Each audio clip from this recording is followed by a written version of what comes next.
Acknowledge me. I'm awesome! You people bought a ticket to see me, so shut up! Sometimes I get so mad, there's no control. Ladies and gentlemen, just in case you live under a rock, I might you grab are a looking bat, I at don't the know, my youngest rap, and my blood fastest boils rising over star like, in oh God, here professional goes. I wrestling lost all today. feeling from my head to my toes. You said some shit that I can't let go, so just stay tuned for the rest of the show. So have you ever felt betrayed? Switches how you see things, realize something needs change. Cause I know you got me fucked up, let me show you what's up. Cause enough is enough. I'll take a face full of pavement just to make a statement. I know there's no turning back. Oh God, adrenaline wasted, so mad I can taste it. I know there's no turning back. What's up, everybody? Welcome to the Heal the Ring podcast here on a Thursday night, and it is TNA Impact, the Impact Zone. We will be watching the go home before tomorrow's night, Victory Road. Salute everyone. I'm your host, BX Sports Jedi. Kev Canary will not be joining us tonight. She'll be joining us next week. Something came up, so we know we'll get Canary on next week. It'll be myself, probably some of the guys that Heal the Ring. Don't know if they'll come on tonight for the Impact tonight, but it's me. We'll get going. We get, of course, with you in the chat, everyone watching us from Truvo, Kick, Instagram, live on the Twitter X machine, the Twitch, the Truvo, maybe here on YouTube, and everyone on the Facebook group, and all the different platforms that are listening and watching along. Thank you so much. One more day before Friday here. Oh, baby. Of course, Friday the 13th tomorrow. Hopefully, there's some luck there for Moose and the system, or Nick Nemeth, who defends his TNA title tomorrow night, 24 hours away before that big main event, that heavyweight collision between those two behemoths. But tonight, we have going to hear from our Knockouts champion, Jordynne Grace. We saw her on NXT on Tuesday, getting ambushed on a hell of a match with Soruka, but the lights went out. Rosemary and Wendy Chu attacked her, and now it was set up for Wendy Chu is going to take on Jordynne Grace tomorrow night at Victory Road for Wendy Chu. Good to see Wendy Chu in the world title, even if it's for TNA Knockouts Championship. Wendy Chu is a solid professional, very good female wrestler. I understand she had a couple injuries that detain her from actually being a top-notch one of the women's wrestlers. She could easily been on the main roster. If just the injuries just set her back for Wendy Chu. I'm a big fan of Wendy Chu. Very nice lady. Got to meet her at NXT. Of course, everyone knows if you're listening to me, watching me for the very first time, I am in Orlando, Florida. I get to attend occasionally the NXT Performance Center. You all know Terrence, one of my partners here, that one of the watch along guys, goes each and every Tuesday. He's a diehard. He goes every Tuesday. And of course, we have that connection with NXT here in Orlando, Florida. And of course, we see the chat. Danny Brown, Motor City. I wonder what he's talking about. He is talking about other than former TNA legends, because I can't even fathom to say tag teams, champ, X Division, heavyweight. Let's say TNA legends, future Hall of Famers, Motor City Machine Guns, are WWE NXT bound. Talking about the CW Chicago. I think it's going to be St. Louis. I think, you can't throw all your bullets on the very first episode of the CW. You got to leave something. I know you have Randy Orton on the following week. Maybe you get the Motor City Machine Guns debut there, or Motor City Machine Guns come out.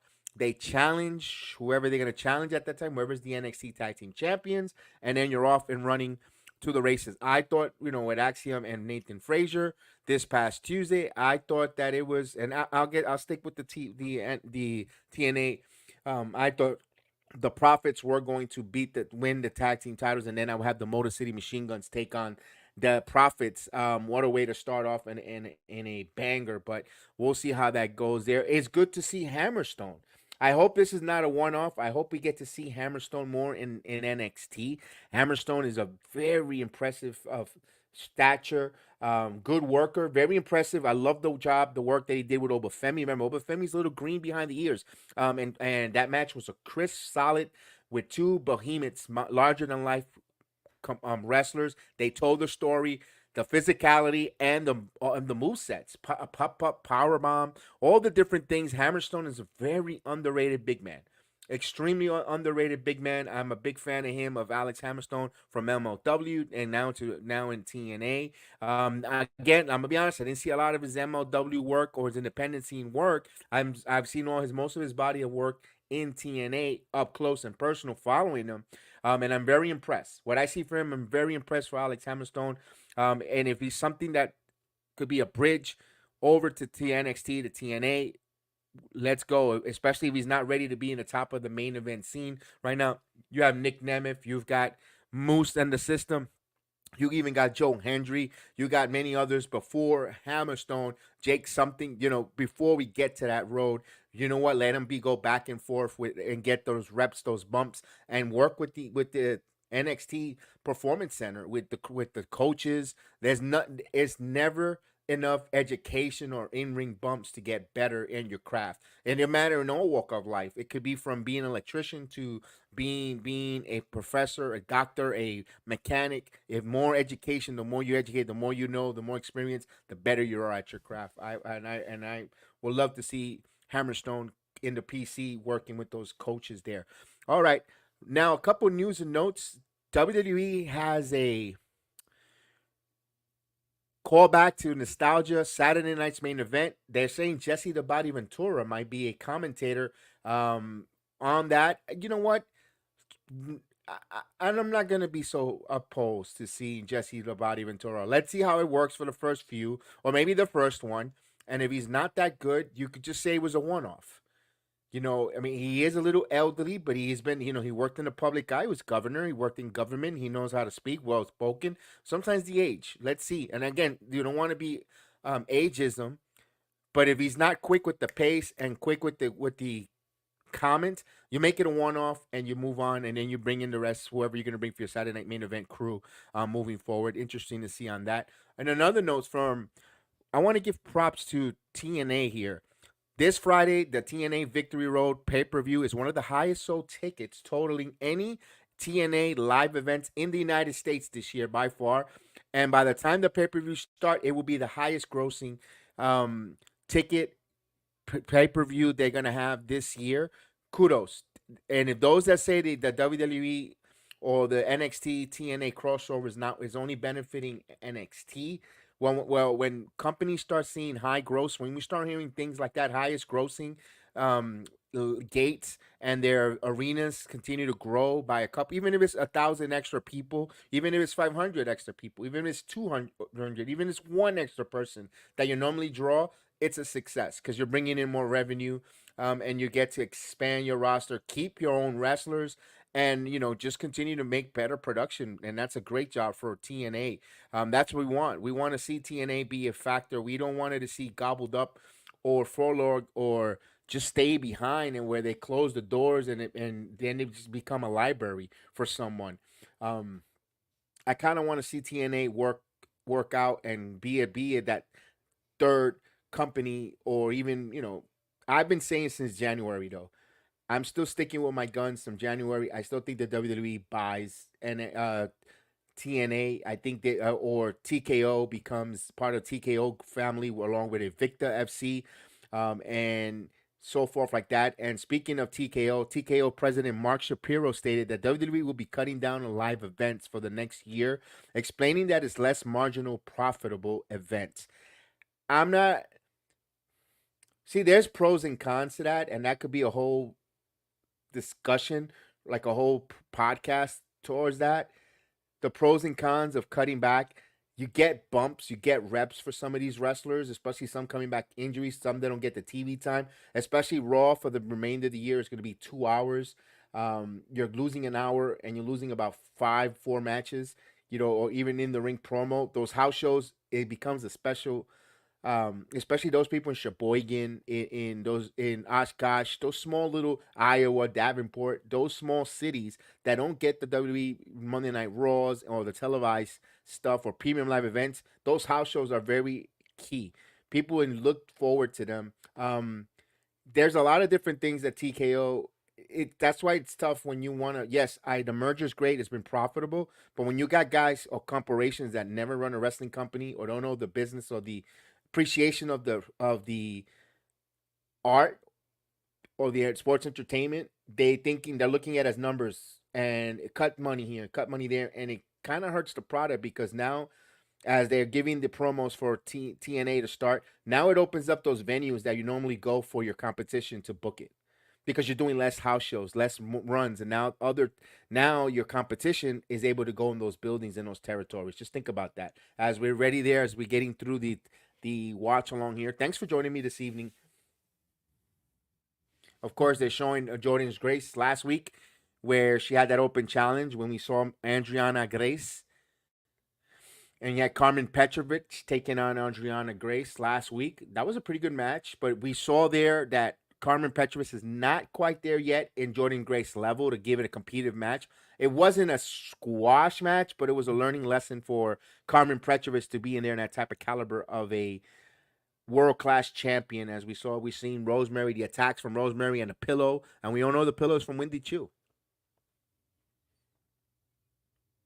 And we get some good tag team actions. You got your TNA tag team champions, ABC, taking on First Class. That's going to be a good one.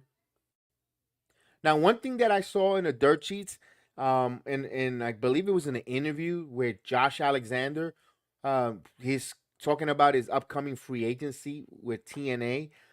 And he says, although he likes his situation in TNA, but he is going to exploit the fact of being a free agent, and he's going to listen to the offers that are available for him outside of TNA financially. He's going, this is a opportunity. We don't know where Tony Khan could overpay for a Josh Alexander, another guy who's going to be another really good worker, wrestler, or Maple Leaf Pro. That we already seen an exodus of wrestlers and talent leaving TNA, which I don't like that. I want them to stay there, but if there's a better opportunity elsewhere for more money, I cannot, blame them. So Josh Alexander could be a name that could be exiting. Mustafa Ali. One thing that I see when a lot of those type of wrestlers, top notch, if I see Speedball bail out or go elsewhere, then we know the WWE is going to purchase because maybe these wrestlers don't want to work with the WWE company and they're looking to exploit, when the free agency go elsewhere. We know Jordan Grace does want to wrestle in the WWE. We actually Moose, one of his mentors, Natalia, is when he works out in her gym. Maybe he would like to be in WWE. Frankie Kazarian might want to finish off his career in the WWE. Personally, if WWE do purchase TNA, I kind of wanted to keep it a separate brand. Leave everyone alone there. And this is what kills me when TKO and these corporations try to come in. If it's not broken, don't fix it. There doesn't need to be fixed. You can manicure it. You can keep upkeeping, but you don't need to try to fix something that's not broken. And I don't know if you want to think that TNA is not broken. I don't think TNA is broken. I just think TNA needs more money and they need a better TV deal. Get on a bigger network. And I know Anthem owns this and they can manipulate and put on the program. Doesn't cost them so much as we got Maclin taking on Hammerstone. Maclin in the ring, and here comes Hammerstone. What a phenomenal job this Tuesday. Alex Hammerstone and Maclin. That's gonna be a good hard hitting match. The veteran, the former world champion in Maclin, and this is something that's gonna show us where Hammerstone is here in the eyes of TNA's creative, and of course they're showing his payoff here coming out at. What a missile drop kick at NXT there. And look at that one-handed chokeslam of Obafemi. No one has picked up Obafemi like that. Manhandle with one hand, but Alex Hammerstone could make it happen. He made it believable. All right, so we got a collar elbow tie-up by the two men in the ropes.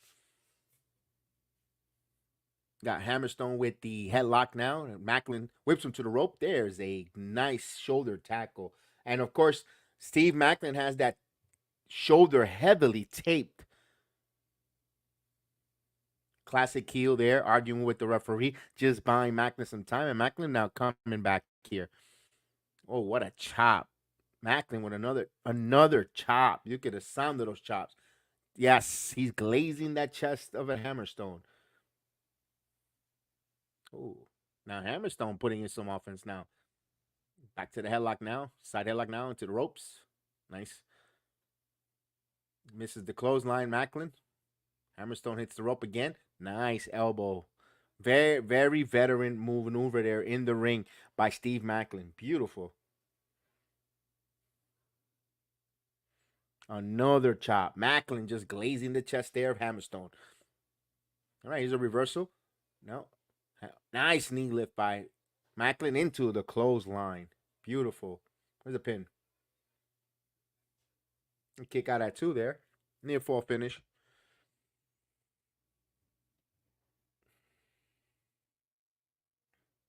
So tomorrow night we will do both. We will do the same thing we did for Emergence. We'll have SmackDown going on live. Of course, everyone knows that it's going to be the Triple H announced earlier today that Cody Rhodes and Solo Sikoa Steel Cage will kick off the USA return of SmackDown. So that'll be the first match. While we do the Victory Road, I'll watch both and we'll tell you what goes on both if anything happens. That's going to be fun. We'll have the rest of the Heal the Ring crew joining us tomorrow night. And what a one-handed spine buster there by Hammerstone. Now Hammerstone just sits there and lets it. He's let it register here to Maclin to receive that blow. Listen now. Oof. Instead of a chop, he gave him a stiff elbow right into the chest. Hammerstone punishing now, using the rope turnbuckles to choke out his partner. His opponent, excuse me.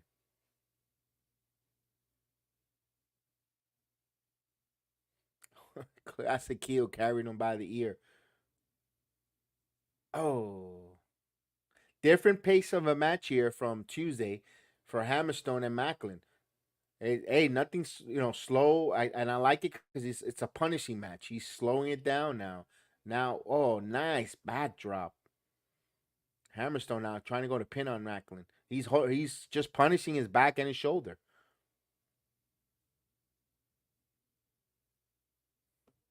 As Hammerstone raws at him. Look at that. Look at Hammerstone now. Working on the shoulder now. Now what's he going to do? A stretch. So the big man showing us his versatility with a stretch here. Working on an abdominal stretch. And he's stretching them. He is stretching Maclin out here. There you go. You got a bad shoulder. Now you stretch the abdominals. You're pressing pain on the body. Elbow right into the ribs. There you go. He's just right now slowly, methodically hurting Maclin. There you go, another slap to the ribs. And then this is the spot that Maclin wants the crowd to get. Right now, they want to get the crowd invested, get the crowd going, get the clap going from the crowd, and the crowd responds with the clap going for Maclin. Now he's trying to. Now here's Hammerstone. Now what is he doing? Handle slam. He does, and that's the strength of. He did it nice and slow, showing you that he is in control with his power. Pump handle slam. Now what is he going to do? The torture rack? All right, let's go. Torture rack. There you go. So salute to Mr. Lex Luger. I said Luthor. I'm thinking about Superman. I just watched it today. That's why it's on my mind. And there you go. Maclin now in offense.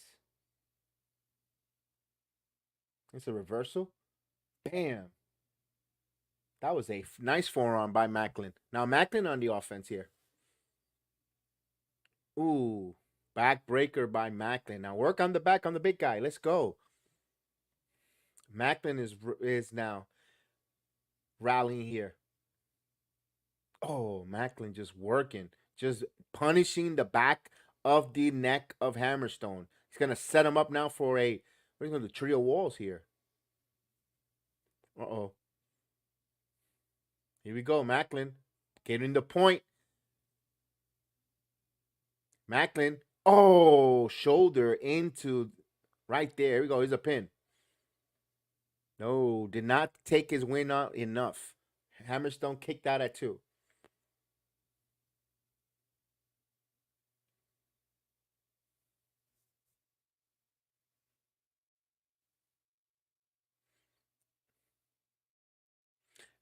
Here we go.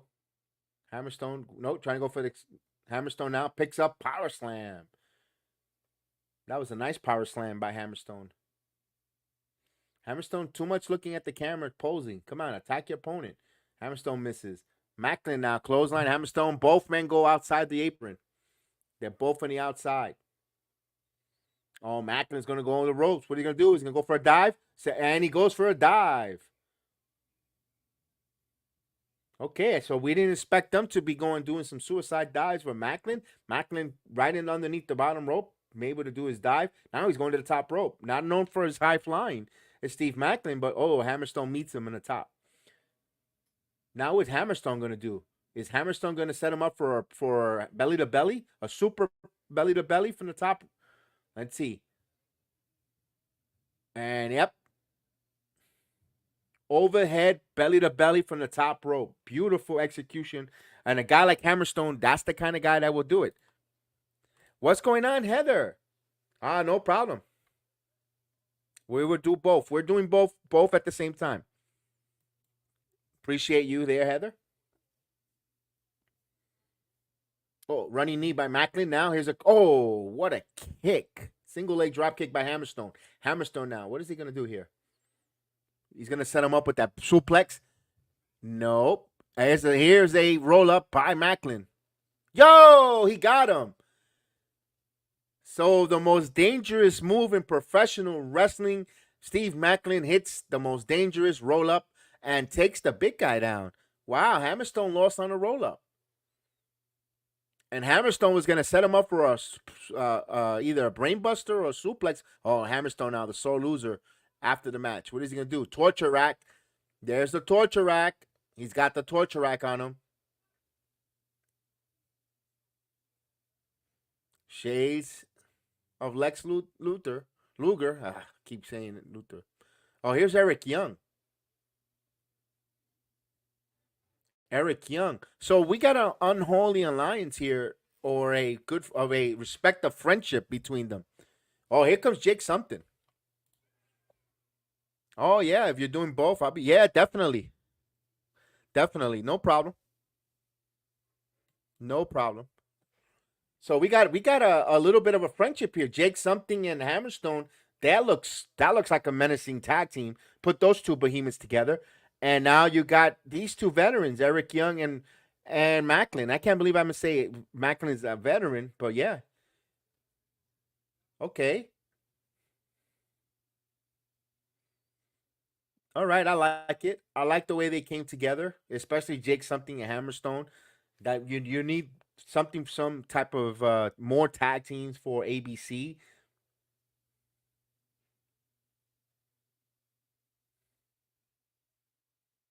We got a promo here backstage. We got a backstage promo here with the System. Of course, they're gonna take on Jeff and Matt Hardy. So the Hardy Boys that's gonna be a great one there. Jake hooking up with Hammerstone. That can be good. I kind of like it because you kind of need menacing tag teams, man. I mean, man, they're gonna be menacing. I mean, just think ABC. Now you have First Class. I don't know if AJ Francis is gonna stay as a tag team, but still you got the System. You've got pretty good tag teams in TNA. Just want to add some more because right now I was saying earlier that Hammerstone is not quite ready for the world title picture. You've got Moose. You got Moose. You got Joe Hendry. Nick Nemeth. He could have possibly one of the Hardys could go on a title run, whatever the case is. There's a logjam right now for Hammerstone, and right now with the X Division, Zachary Wentz just got the title. You want him, so there isn't no room really unless if he's going to beat PCO for the digital media title. There's so many different, but I like the tag team with Jake something because both guys feel like they're not ready yet to be in that main event, main scene of a company yet. So maybe this time next year, either one could be there. So right now, put them in the tag team. I like it. Let them be menacing. I don't need them to take pins individual and solos. Because both, I'm going to be honest with you, Jake something is another guy that looks menacing, man. he is menacing. Another guy, his physique and his look. It's like, damn, he is. He has an it factor. But again, we needs more reps. He needs more TV time. Is he ready to be the face of TNA? Not quite yet. And of course, we don't know. We don't know the rumors of Josh Alexander if he goes or stays. That's when you have an opportunity to bring guys up. And when I mean bring guys up, move them up in the pecking order of world titles. But right now, keep him in the tag team. If the things don't work out where you can't resign Alexander, and of course Hendry talking about possibly bailing and WWE, you never know. So you got guys like that where you could start heating them up, and you have your next possible contenders for the world heavyweight title. All right, during the commercial break, I would love to see Mustafa Ali return back to TNA. I thought he was doing great work. I know he had a great matchup last week in House of Glory against Sila Fatu. Came up short, but I would like to see Mustafa return to TNA Impact. He was doing so much great work. I thought his gimmick with the candidacy and the Secret Service, I thought it was very done, well executed, well orchestrated. Wonder what happened, if it's a money issue or what's the case is, or again doesn't want to work under the WWE TKO umbrella anymore because I've been it you just saw Giselle Shaw bail out, and Giselle, we know she was going to Maple Leaf Pro. Mustafa Ali has no ties that I know of, or any allegiance or loyalty to a Scott D'Amore that I know of. I don't know if they have what their history in the past. Don't But if Maple Leaf Pro is out there also offering contracts to these independent wrestlers to go and wrestle there, and also be able to take indie bookings similar to what they do in TNA, maybe that's another destination place. Because maybe Scott D'Amore has a TV deal that we don't know. There's a lot of rumblings and rumors out there with the Fox will like a wrestling show. There are rumors that it's All Elite Wrestling looking to get Shockwave, supposedly because Tony Khan decided to trademark. Look, not every trademark that these companies do work, or they actually put to fruition. A lot of different trademarks. They just trademark it to have it, just in case in the back pocket. Don't know if All Elite Wrestling will have a fourth. I mean, they're not doing so good in their ratings. They had what is it, 200,000 for, or 100 and plus for this weekend for Collision and Rampage. That's not good. To add another hour show for Fox, this is the reason why I say that, because this is where a Maple Leaf Pro on Fox, where it's not, they don't have to pay the big enormous money because they're an up and starting company. With Scott D'Amore and Maple Leaf Pro, might be enough for him to get a company going, but they go on, they put on another product on Fox. And yes, Sam, yes, there you go. Thanks. And Sam Latina is out. She's no longer there with TNA. Don't know. I think I heard it was for just leaving similar to a Kayla Braxton. Although, would you see her with Scott D'Amore in Maple Leaf Pro? They need backstage reporters. You could see her, definitely. Oh, I'm smiling. It's Thursday. It's Thursday, Danny. It's Thursday. That means Friday comes, and then the weekend I could sleep a little later. Don't have to get up so early in the morning. Hey, Charles, what is going on? I think we're getting surprised tomorrow. Yes, and yes, you are. Yes, we are. Both shows there will be surprises. Yes, especially that steel cage match. There you go. It's good to see you, Charles. Hope you're doing well. Yes, especially the first out. I believe the first right off the gate of SmackDown will be the steel cage, Cody and Solo Sokoa. So let the shenanigans begin. We all know that the USA Network wanted and they craved to have. They wanted Roman Reigns on Raw, and now that's why they bid hard for SmackDown. They see the box office with Roman Reigns, and they'll probably will get Roman Reigns tomorrow night. He was advertised weeks ago on that show. Don't know if it's gonna. Everyone might think it might be Jay and Jimmy Uso. It may be both. We'll find out.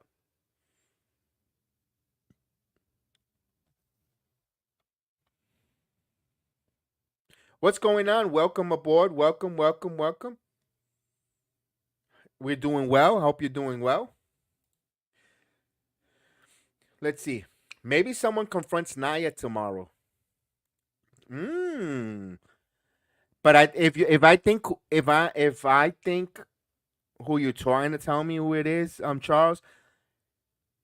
Supposedly she's not cleared until November.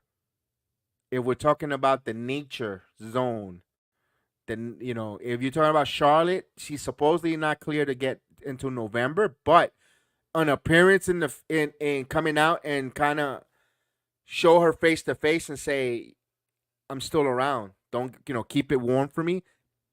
I'm all right with it. Oh, we got Giselle Saw's last match. Okay. Oh, not Miss Flair, someone else. Ooh. Please do tell. Oh, you stumped me. I'm stumped. As we got the quintessential diva coming out for her final match as a TNA performer.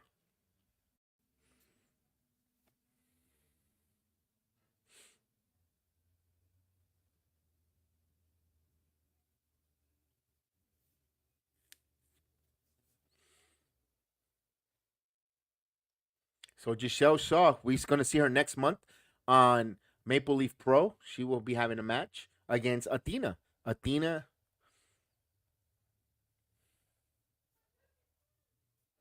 And ring the bell. This is the new young lady that TNA signed. And they need divas. They need women. They need ladies. Um, they had a very strong women's division, and a lot due to free agency and different things. Has life. Kyla King, I believe, is injured. Killer Kelly's pregnant, having a child. Congratulations to her. You still got Tasha Steele, but again, I would like to see them do something more with Tasha Steele as well. I would love it to show up on NXT TV, because definitely, sharpen up on her. I know she's been there, done that in NXT before, and maybe that's something that's not favorable to her because she doesn't. If you remember, Tasha Steele has publicly said they wanted to make her a referee in NXT. She wanted to be a performer. She believed in herself, went out on her own independence, ended up on TNA, and look at what Tasha Steele has become. I mean, the Boricua Badass is, her name says it all. She's been a hell of a performer, hell of a wrestler, and they wanted to make her a referee. So kudos for her. For Tasha, good job. Definitely would like her to come back to NXT and get that crowd serenade her that she really deserved because she's really a good talent. And definitely, I would love to be there to leading the cheers. Of course, always got my flag for Tasha Steele, Santana, Damian Priest. Let's go.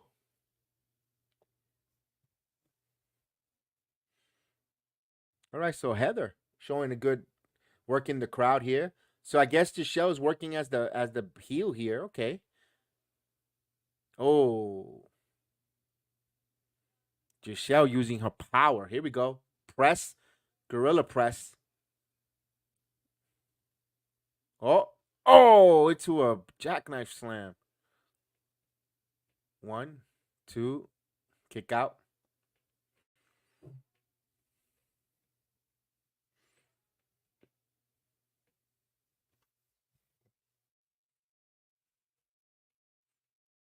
Oh, that's a chop.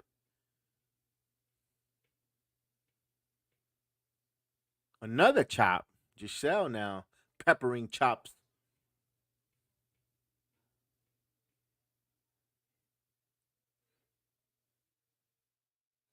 All right, here we go. Let's see how we're gonna set up here.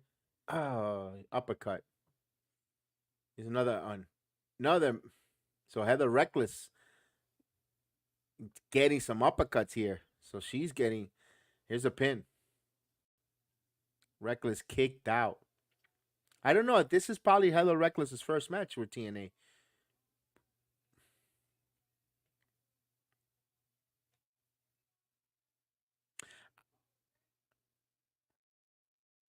I wonder when they do these tapings. I think they do the. I believe they do the play by play live as they're showing it. They're watching it and they're doing the play by play.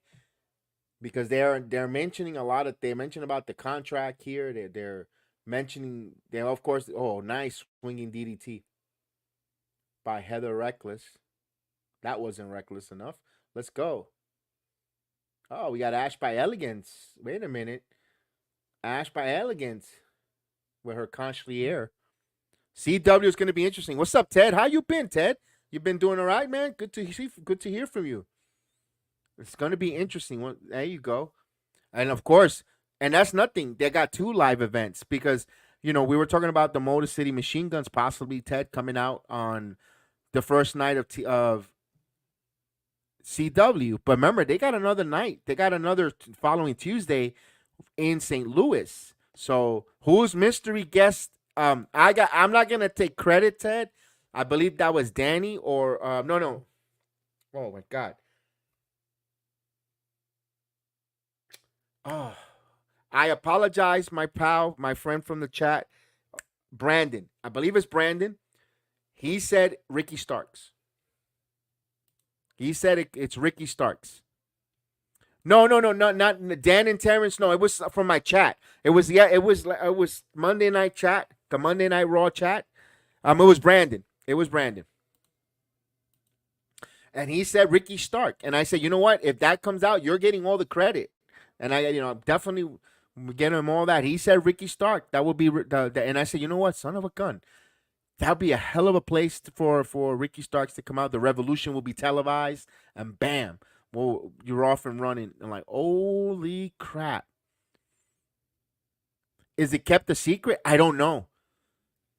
Oh, what a nice move. Canadian Destroyer by Reckless. 1, 2. Oh, Giselle kicked out like a fish. What a nice Canadian Destroyer. Lucha Brothers. I think Lucha Brothers might show up the following week in St. Louis. Either way, you know what? It should be the opposite. I said it the opposite in the beginning of the show, Ted. I said I would like to. I didn't even say Lucha Brothers. I said I would like the City Machine Guns to come out in St. Louis because you don't want to give all your, you don't want to blow your bullets all in on the first night of CW, although they want to make it epic. But you still got another week with Randy Orton. What a nice spine buster by Giselle Shaw. She goes for a pin, and that's a kick out at 2. So these ladies are going hard here, hard hitting. No, they're keeping it a secret on who Miz is going to introduce. That's interesting. It should be. You know what? I always tell people this, and I've said, when no one. And I know some of the guys when we were watching NXT on Tuesday, like I know D-Walk didn't like the fact that the Profits didn't get the titles that they got interfered in. But then I go, but the way they did it made sense because we were pleasantly surprised when the Bloodline showed up. No one knew that Bloodline was showing up. And I know sometimes predictability is cool when you know we all knew Julia was showing up, and that predictability was an off factor. But when you get swerved or surprised, it's pleasant. No one knew. No one. Oh, there's a Spanish Fly by Reckless from the top ropes, and she gets the victory on the Spanish Fly. So that is the end of Giselle Shaw, TNA's career, and Reckless gets her first victory on a very a formidable opponent, and that was a good match. These ladies really a lot of spine busters, a lot of a Canadian Destroyer. They put on some good match here, good back and forth match between these 2 ladies. And you know what? This was a very good match for Reckless. I'm very impressed on her to see her, and sad to see Giselle leave TNA. I think when you think of TNA, you Knockouts division. She was part of it, regardless of the fact of your thoughts of her or not. But good luck with her, Maple Leaf Pro.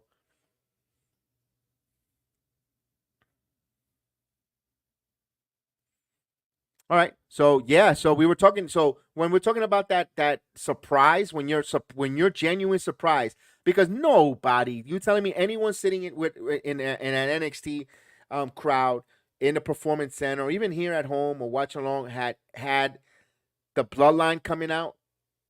Yeah, okay.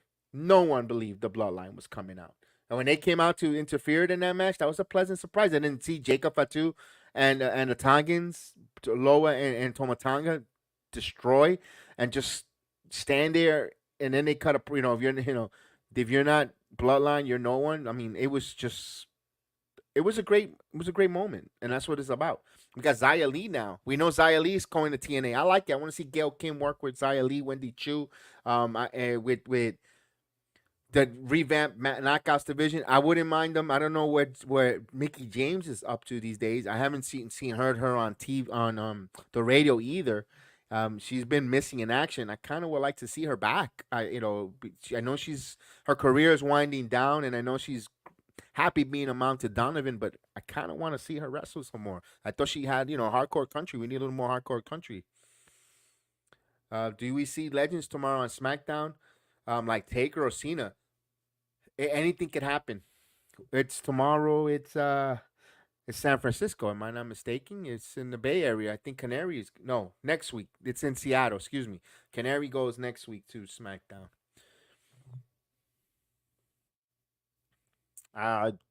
Seattle, Washington. Never know.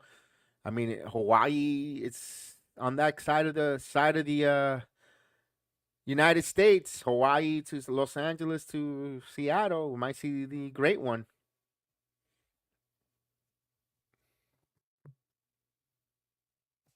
We might see the great one. Awesome King one more time. Awesome Kong. You mean Awesome Kong? I don't know if she still rests. I don't know if Awesome Kong could. Well, we saw her last year at the 100. What is it? The 1000 episode of TNA last year. She got in the ring. She looked great.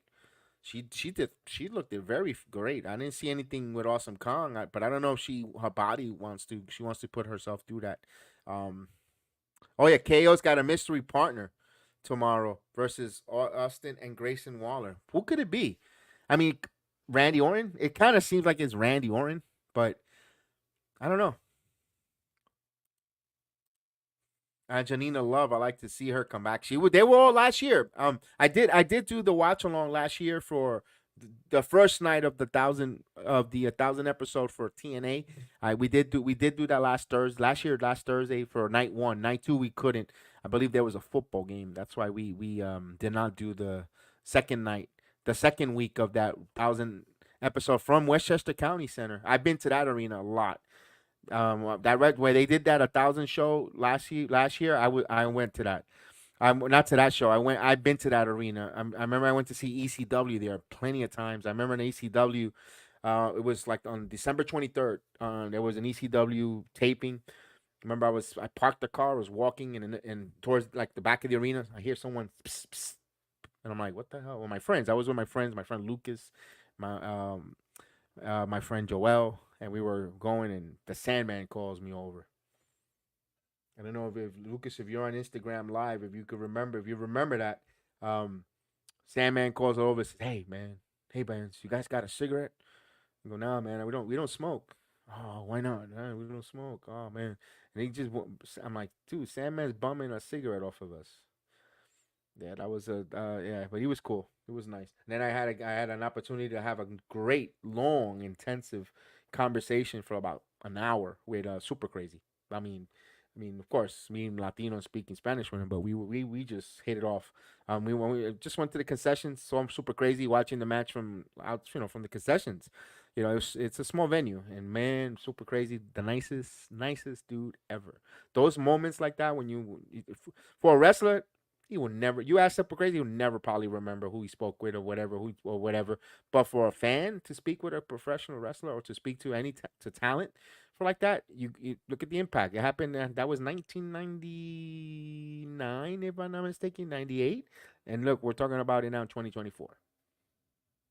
Just for any of those wrestlers, even if you take 2 minutes just to talk to a person for a moment, or a fan, forget it. To them, that's a lifetime memory. As we get a commercial break here.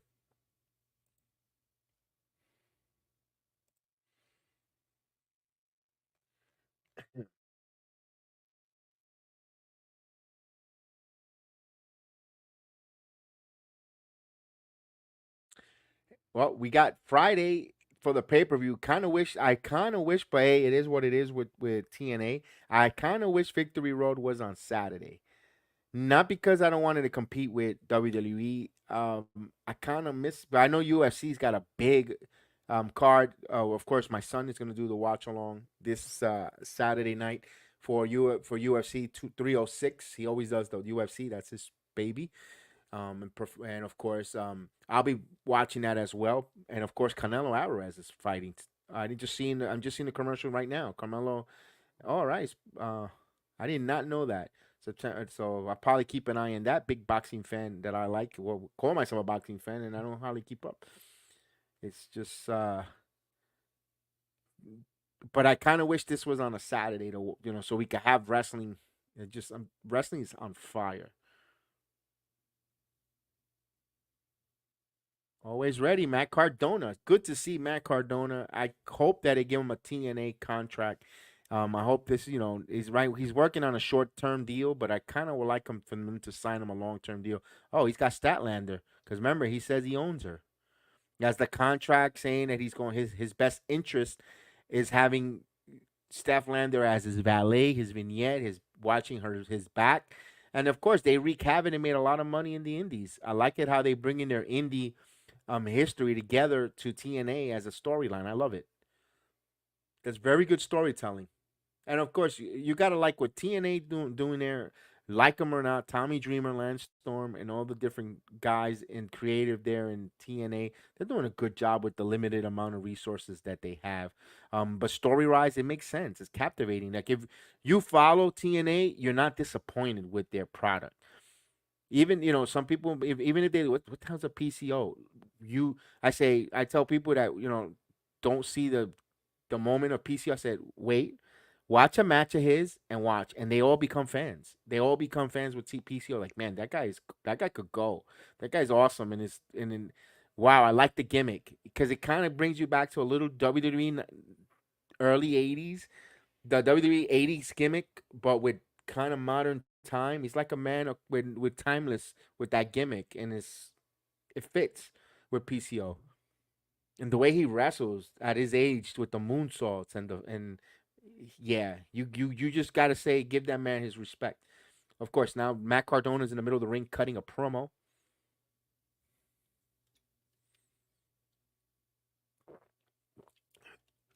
Here's a fun fact: Matt Cardona and Chelsea they live 10 miles away from me. I'll even less than that. And I build his community. I build all the homes in his community.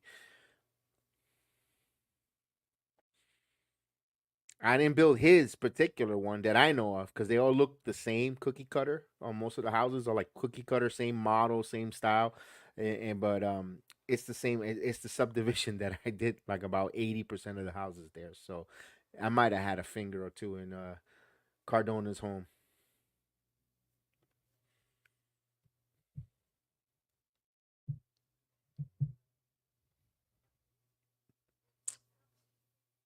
Oh, Steph Delander is his tag team partner for Victory Road. Mixed tag match we having? I mean, they worked well, but of course, here they're going to tell the story that they're not on the same page, they're not seeing eye to eye, and they're going to go at it. She wants out,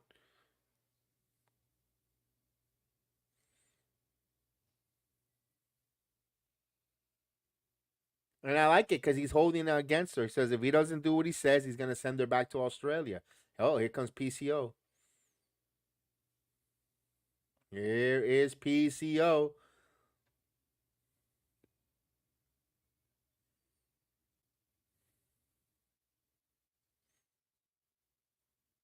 And it's funny because this is going to be the time of the year for their gimmick even hits more. Halloween. Let's go. Oh, Cardona just got legged right in the balls, and now he's gonna set him up with the choke slam. PCO now with the choke slam. Cardona with a wedgie, bam, planted him in the center of the ring,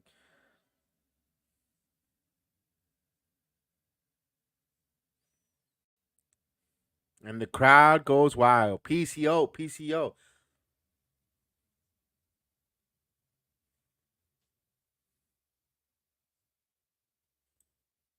Matt Cardona.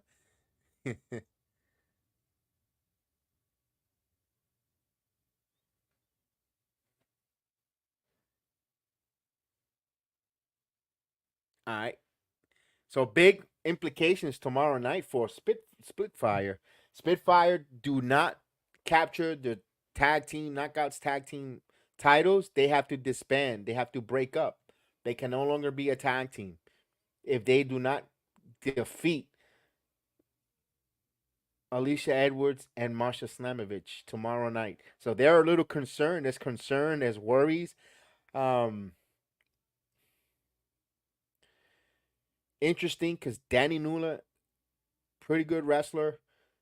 Jody Threat, but I want to see how Creative does this. I think they win the tag team titles. I think Marsha Slamovich becomes the splits away from Alicia Edwards, and I can see Marsha where she's looking for a title run against Jordan Grace, and I could possibly see Marsha kind of beating Jordan Grace later in the year. Maybe Slammiversary. Bound for Glory. Excuse me, but for Bound for Glory or Final Resolution that they're coming up in December, I could see that where we get a new Knockouts champion, maybe by hook or crook, some shenanigans or stuff like that. I could see where because Marsha Slamovich, she fights that game GCW Bloodsport, and she's a badass. That's a person you could with a knee and an elbow strike or knee could actually knock out Jordan Grace. It could be believable if you tell the story correctly. Well, anyone you could tell the story correctly, you could win.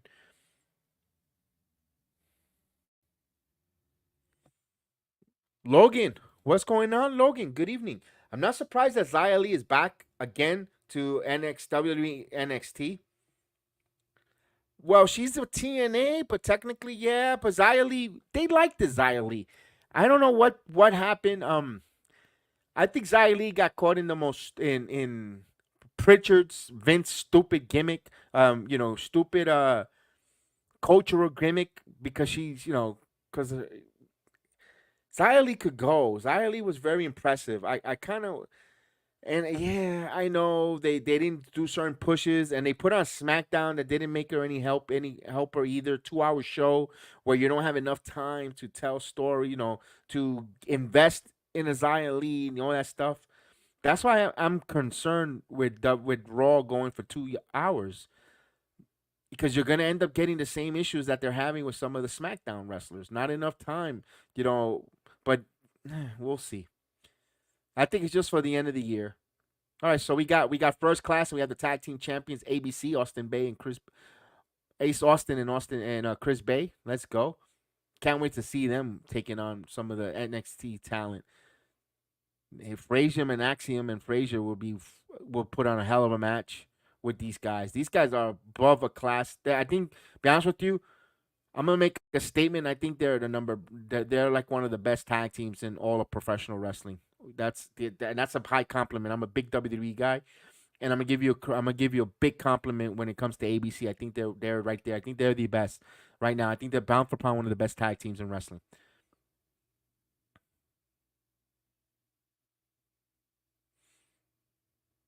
I kind of want to like to see what happened to with Subculture. I mean, I Subculture just disappeared. They were pretty good. They were very entertaining. I like the Subculture. They of course I don't know if their contract must have been up or maybe one guy was hurt or whatever the case is. I hope they make their way back to TNA. Oh, AJ Francis. Ooh, Ace Austin got caught on the rope there for a moment. Oh, Navarro took a nice super kick. There we go. Chris Bay gonna go flying. Chris Bay now. Oh, moonsault caught AJ Francis. And the tag team champions in control. Oh, it's a tornado match, I believe. ABC. Oh, AJ Francis just got it's a picture in picture, so good. I'm glad they staying with the action here.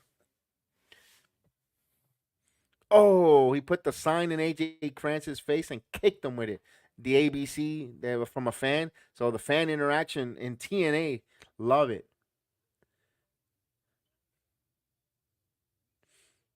All right, here's an Irish whip now.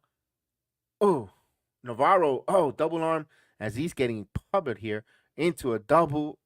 double missile drop kick. He's a kicked out by Navarro.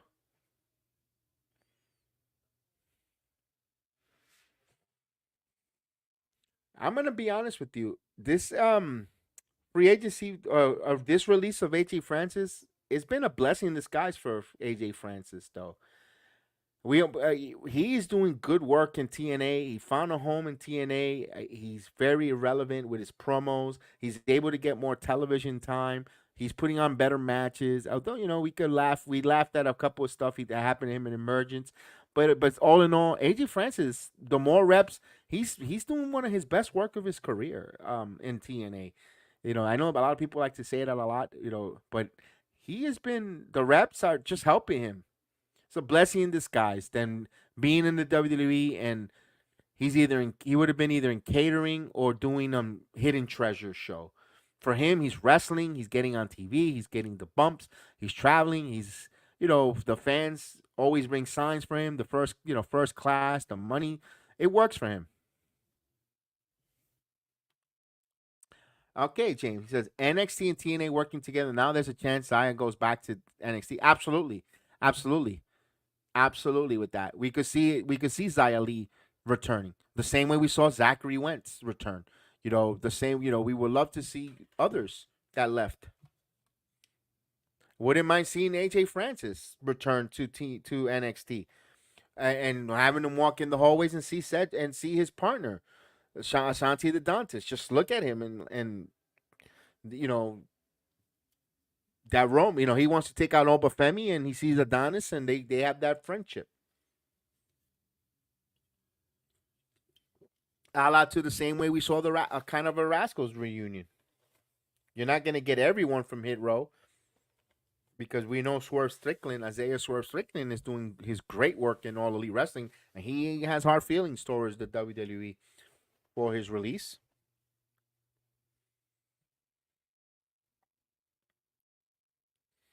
But if you see an Ashanti Adonis and AJ Francis in the hallways of NXT in the back when that'd be cool. That's not nice, nostalgic. As right now, the challengers are in control. First class in control, coming back from the picture in picture. Here we go.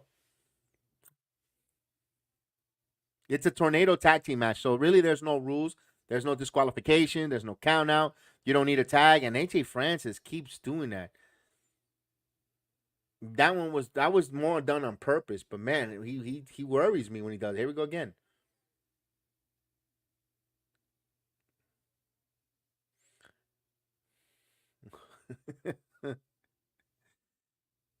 All right, big man. All right, big man. Money, money, money. Let's go, AJ Francis.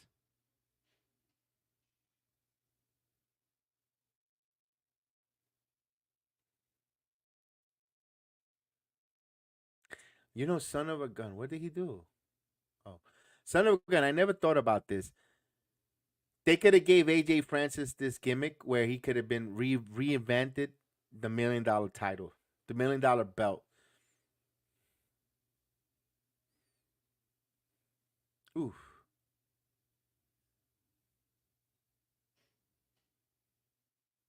But all these days, $1 million is nothing. I don't know the $1 billion man. I don't know how that sounds these days. I mean, they kind of had it where they could have done it with Cameron Grimes because he made a lot of money. His gimmick, if you remember his gimmick in NXT, he made a lot of money in crypto, and Dogecoin and Bitcoin, and he became he was stacking money. Oh, here we go, 2-on-1. Here we go.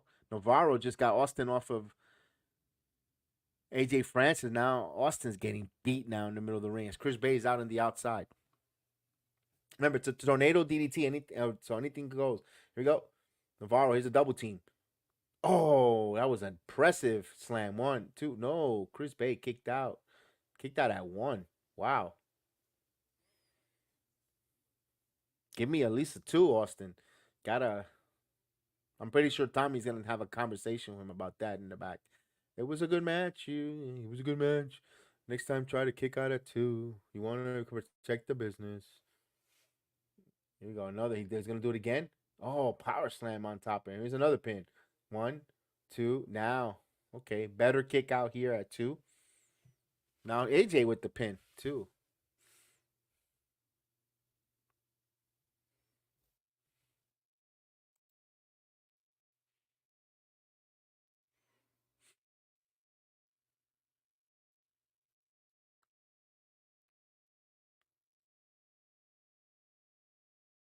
Oh, he's calling for that power. He's calling for the choke slam. I believe he called it the cash out. Oh no, no. Oh, good job by Chris Bay. Oh, good step up in Seguri. Chris Bay now going to the top rope. What is he gonna do here? Oh, flying clothesline on Navarro. On Austin now. Is he gonna do? What's he? Ooh, 3. Some nasty clothesline here. Here's a double team, double kick, double insecurity for. Here we go. Tag team champions looking again, so back into control. Oh, there's a brainbuster with the kick. 1, 2. Oh, broken pin there. But Chris Bay is working a little gingerly. He might be injured. I think he's working gingered here. Yep. Referee checking up, giving some instruction. They're gonna wrap this up soon. I think Chris Bay is a little banged up. Would be interesting because if they're wrestling tomorrow night for the tag titles,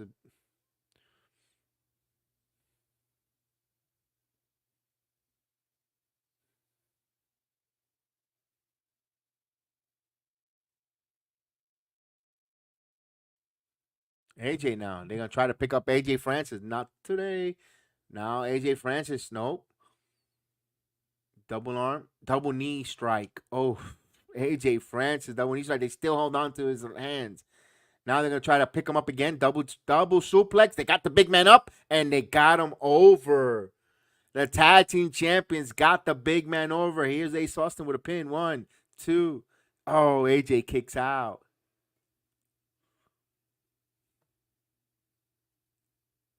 That was a nice move there. Oh, he's an inside cradle, 2. Oh, Ace Navarro almost had a pin there, and there's a super kick. Ace Austin and Navarro goes out to the apron. Now AJ's all alone with the tag team champions. Sling blade. Nope, and AJ caught him. Choke slam. Oh, with the big boot. Now, here we go. Oh, a cutter. He was going for the choke slam, and Chris Bay, and there's a swinging neck breaker. Here's a double pin. And the tag team champions retain.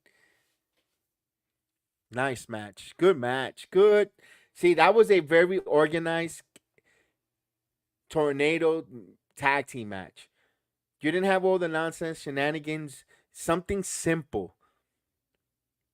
And again, it's not to compare companies. It's not to shit on other companies or crap on, whatever you want to call it, say it.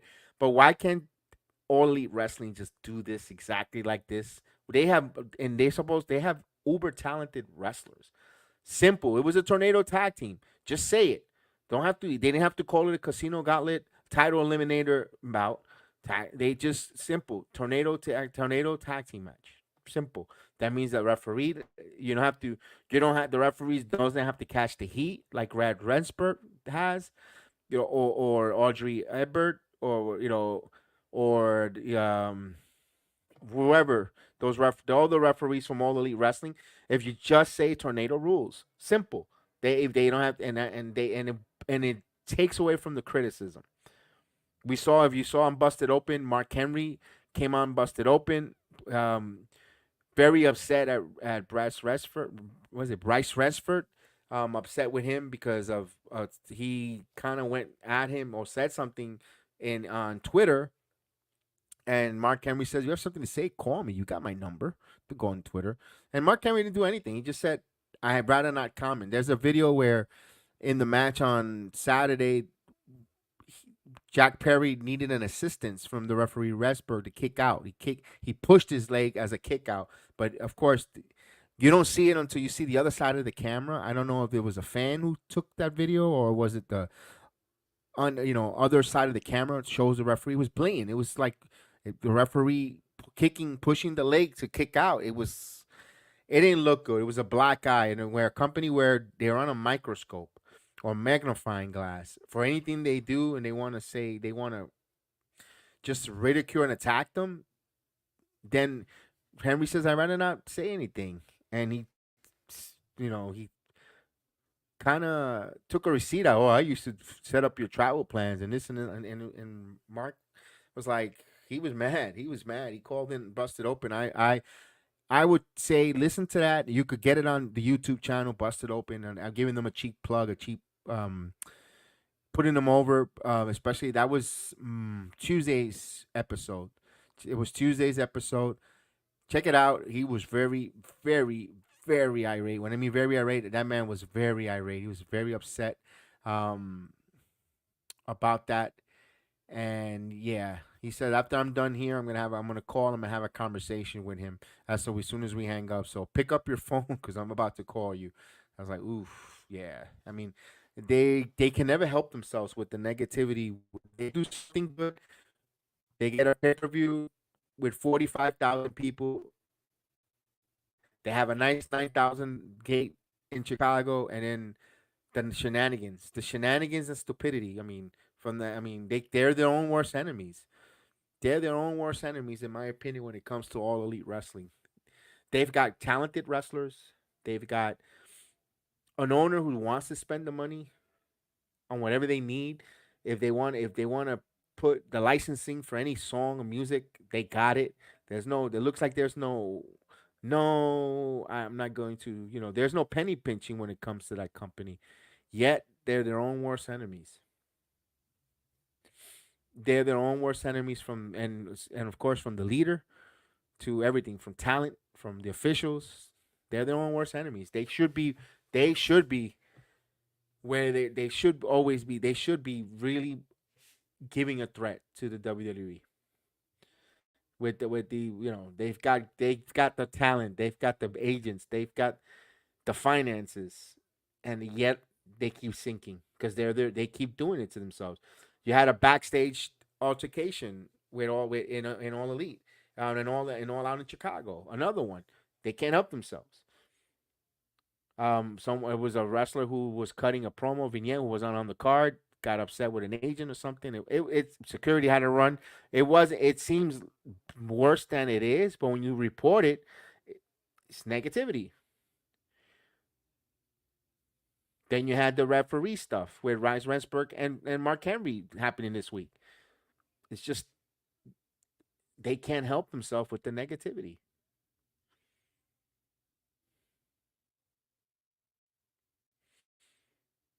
As we have a commercial break.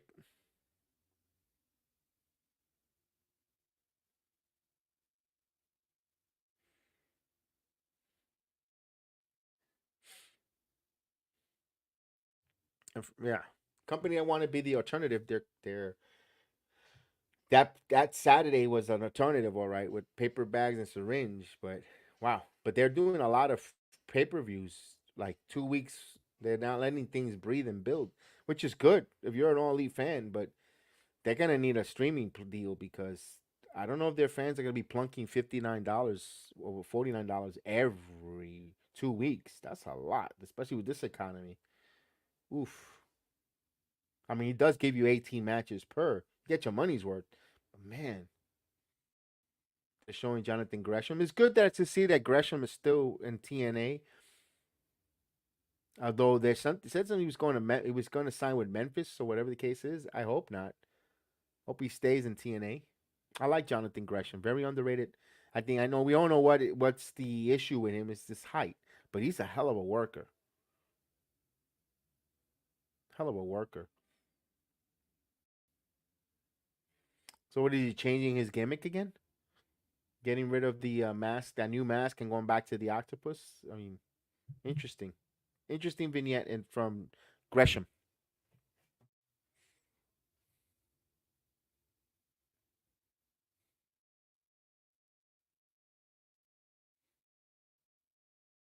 All right, here we go. Joe Hendry, say his name and he shall appear. Believe in Joe Hendry. In Paris, Tokyo.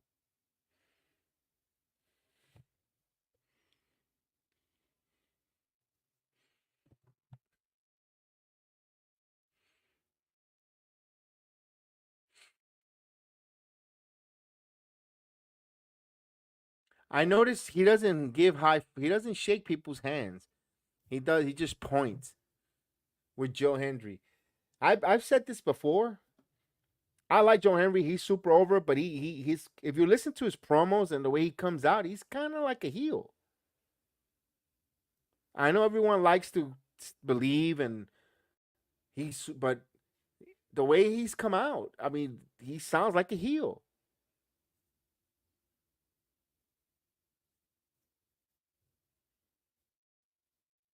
There we go.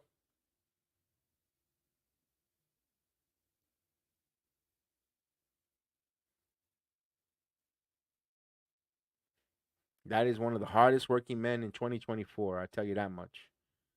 He is everywhere. I believe at the end of the month he'll be in House of Glory as well.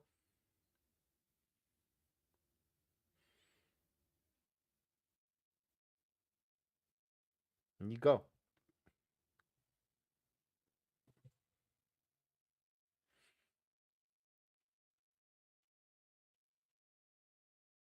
Okay, he's calling out Josh Alexander.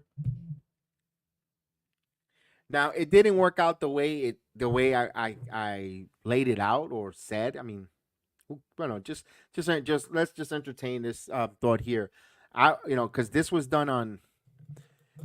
taped last Saturday, or was it 2 Saturdays ago? No, not Saturday. I kind of wanted Josh Alexander to cause Joe Henry to lose the NXT title bout, but then they did it with Jordan Grace and Ash by Elegance. So you're kind of becoming a little lazy with the creative. You're copy and pasting. I understand why I didn't do that because it's too similar. But that would have been a better that could have made a lot of sense storyline wise because Josh Alexander used to be a tag team with Ethan Page, he's a current NXT heavyweight champion with Trick Williams on the outside, but he gets knocked the referee bump that we saw Trick and all that stuff. That's when Joshua comes out, causes Henry to lose. Then tonight they could have easily been saying you cost me an opportunity, and that's why I'm going to go after you tomorrow night on Victory Road. It kind of would add fuel to the fire. We saw that Joe Henry was eliminated by Josh Alexander with a low blow as well in that fatal 4-way. You could have paid it off that way, but I understand why they didn't do it either. Maybe Josh Alexander did not want to be on WWE TV. Could be that, or again, it could be that they copied. They did it before. They did it with Jordan Grace and Ash by Elegance back in the Apex Center. So I can see why they didn't want to see lazy creative or predictable creative. I mean, sometimes predictability is good as well, but I understand why. I understand. And he's cutting a song. So we saw that he did that with Ethan Page, and he had the whole NXT singing the song, and they still sing Ethan Page's Joe Henry song for Ethan Page's on the NXT crowd. They didn't forget the lyrics of the song, which was cool.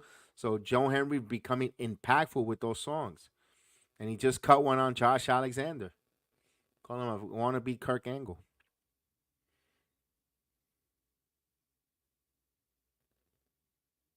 Call him a jerk.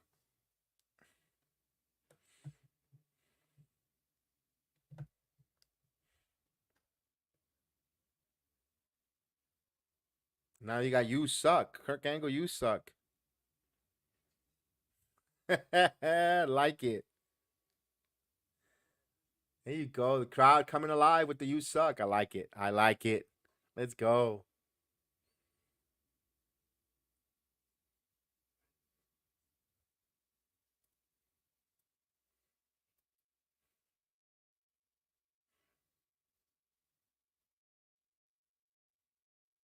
Oh. He, he should be the one in NXT. Ah, I like that.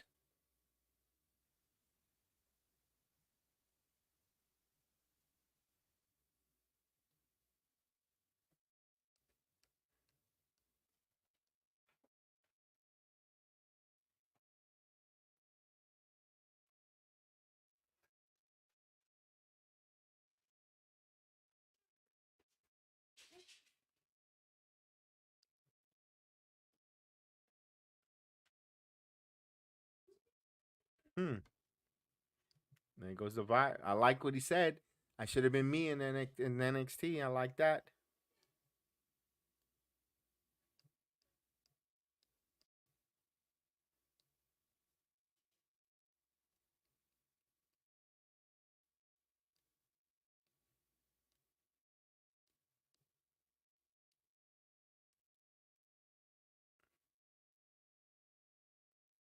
He said he's not gonna smile for them.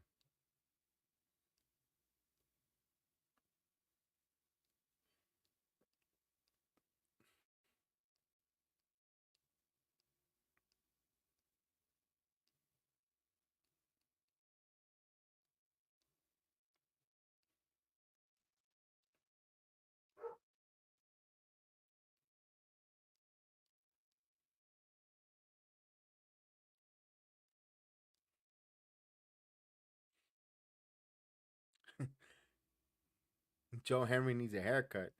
It look like he's been working overtime.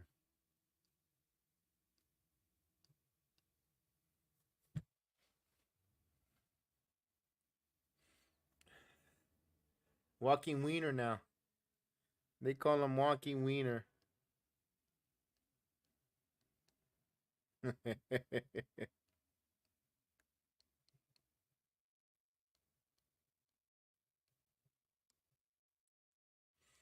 The Walking Wiener. Oh my God.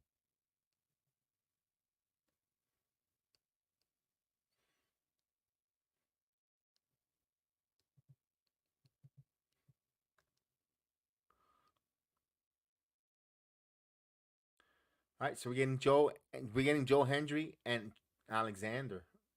You know what? That's a good thing because we're gonna find out Joe's Henry's wrestling mat skill. He's gonna go with a good technician in the ring. So I want to see that the chemistry that they're gonna have between Joe Hendry and Alexander. This is kind of like a barometer test for Joe Henry. If the match has chemistry, they work well. Maybe they'll continue to say, you know what, Joe Henry in the near future, Bound for Glory, they could pull the trigger and finally get him the TNA World Title. You know, if they want to go that way, the final or end the year off, final resolution with Joe Henry, or start the 2025 season, with the Steven Seagal Hard to Kill pay per view.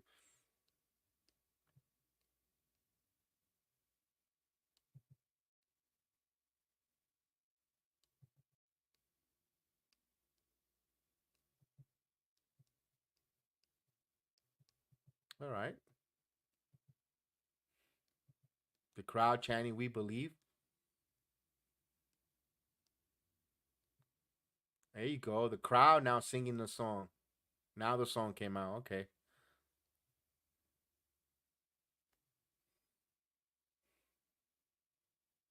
Yeah, Joe Henry looks tired. You could tell by his face. You know, here we go. They're showing Jordan Grace.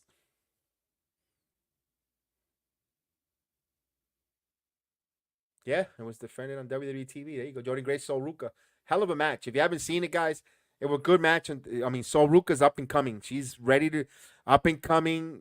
She's only got a year in the business. She is just up and coming superstar. And of course, they show Rosemary and Wendy Chu.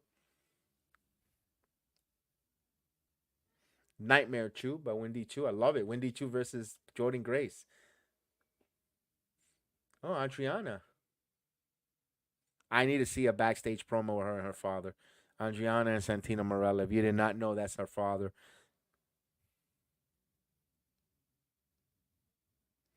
Because she's now the self-proclaimed liaison for NXT.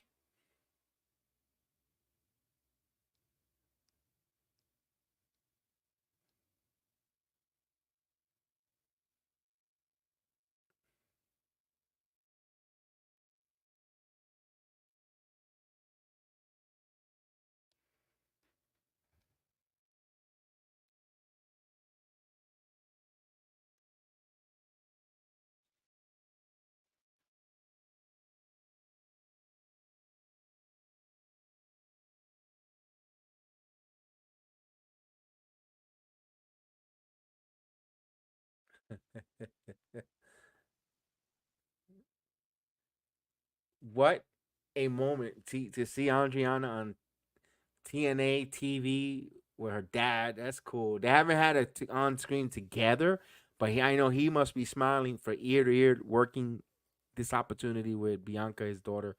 You know, Adriana Grace. He must be a livid father. I mean, because I see him when he does interviews, how proud he is of his daughter. I mean, he must be in cloud nine in the business, and yeah,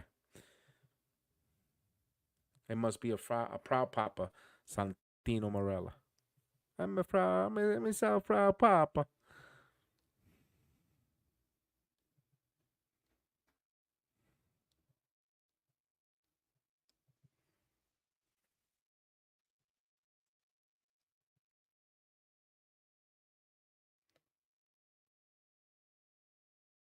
All right, we got a commercial break here. Do I got some water? Yeah, I'll take a little bit of a water break.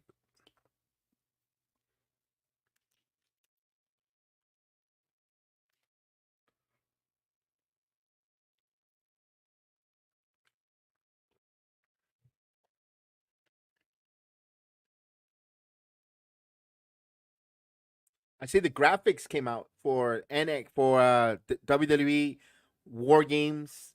The graphics for out in Vancouver, it has the Canadian flag on it. Survivor Series War Games. You got Cody, you got Roman on the poster. Bianca, Jade. Interesting. Um, the way they people tend to interpret. I don't interpret too much of the posters just to sell tickets in the moment. You put your hottest stars, your biggest stars in the poster, and then the card because certain times they put certain wrestlers on, and sometimes they don't even wrestle in that card. So I would see some of the online people say, "Oh, Roman and Cody are going to be a tag team." Why? That's the last thing. Personally, I'm gonna be honest with you. That's the last thing I want to see. I do not want to see those two as a tag team. I don't.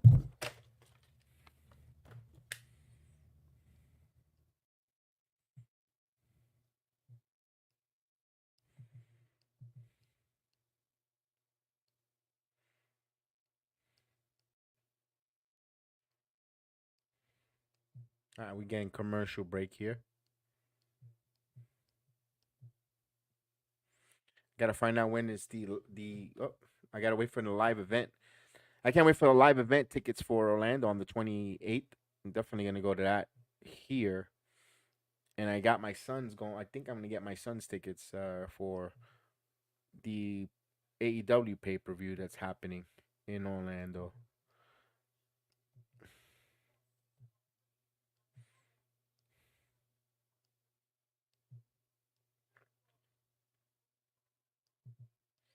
All right, we're waiting for this commercial here.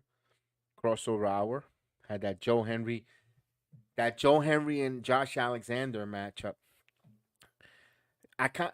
Again, we were as we seen the card unfold here for tomorrow, Victory Road. I kind of want to. Again, I don't want to sound like a broken record, but I kind of want to see what Joe Henry will do in a chance here working with a Josh. To see the skill set in ring, the psychology of the match. To see both of the men.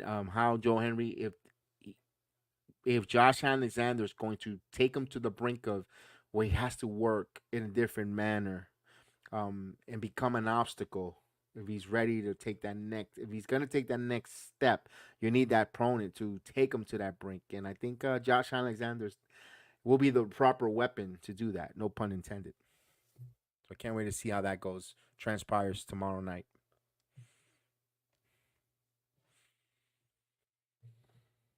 Mixed reaction.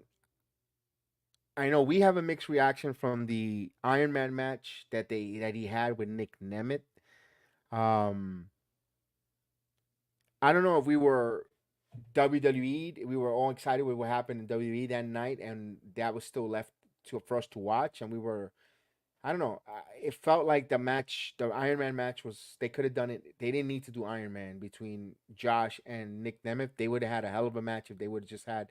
If they could have worked 30 minutes and given us a classic. I thought it was a little underwhelming, the Nick Nemeth Alexander Iron Man match. That's just me. And I wasn't the only one. I think Dennis didn't like it. D-Walk, neither did Chef. Fell asleep sitting on watching it, and Terrence. We thought it was a little bit underwhelming. Wasn't exciting. I don't know. I wish they would have done. They could have told the story in 30 minutes, I think, and we would have still been ooh the nod. We got. All right.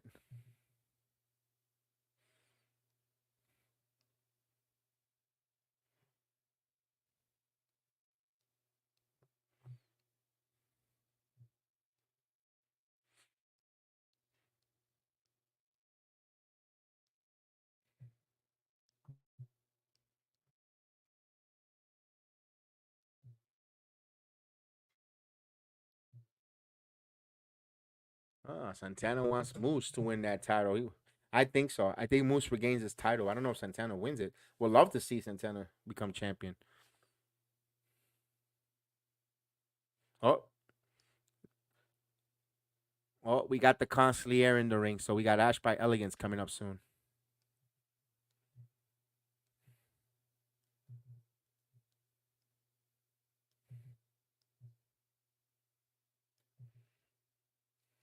Boy, they're not letting him talk. He's getting Dominic Mysterio. Not the booze, but they're just talking over him.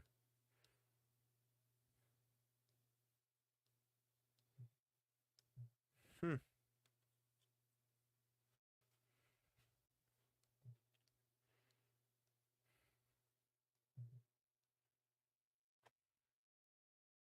He's insulting the crowd, of course.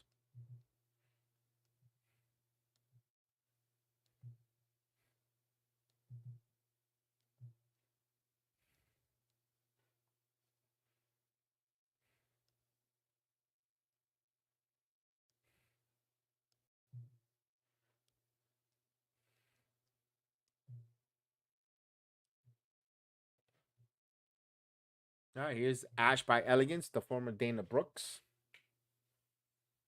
And here she comes. She's having a match. Okay. We saw her earlier getting involved, and now she's going to wrestle. All right. Who's she's taking on?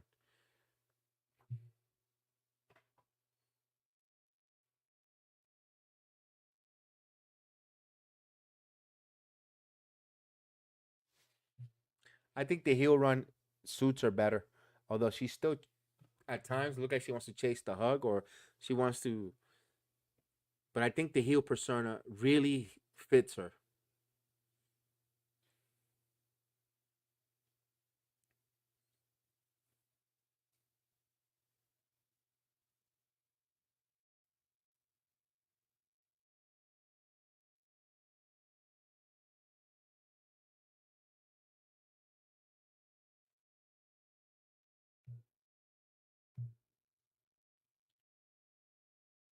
All right. Zaya Brookside. Okay.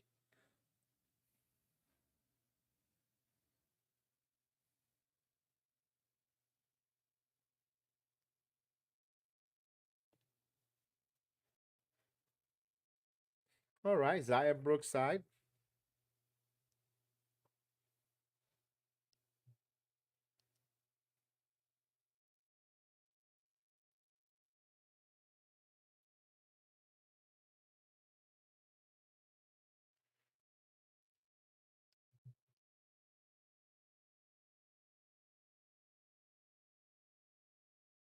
All right.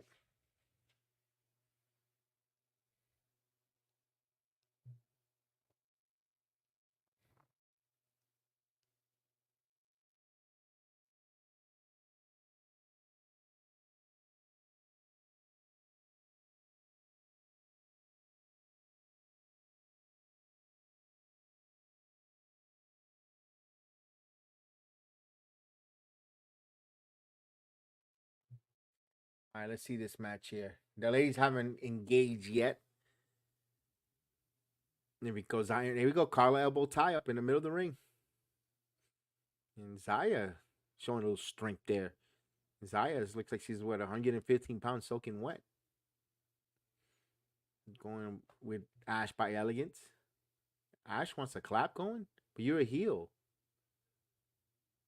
Okay. I mean, she got a semi clap, but no. I think she tends to forget that she's a heel because she's always worked. I can't. She always worked like a baby face in WWE, or at least her ending. Oh, good drop Toho there by by Brookside. But she's mushing her, acting, working like a. I'm confused. Who's the baby face? Who's the heel? Oh.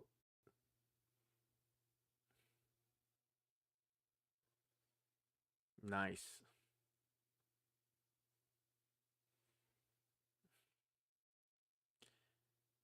Oh. Okay, nice. Her Karana here. Drop kick. Right, yeah, Brookside. You working a good match here. Here we go. Cross body. Near fall. Kick out at 2.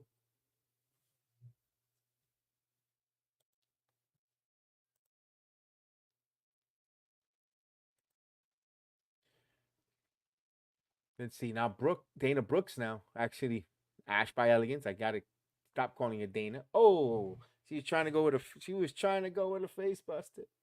She goes, my butt, my butt. Here's a pin.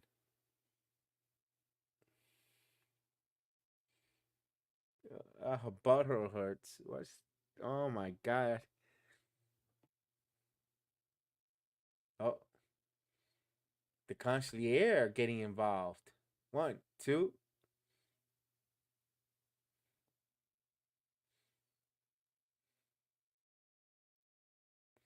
What do you guys think? You think this is a ripoff of Tony Storm's gimmick? It feels like it, right?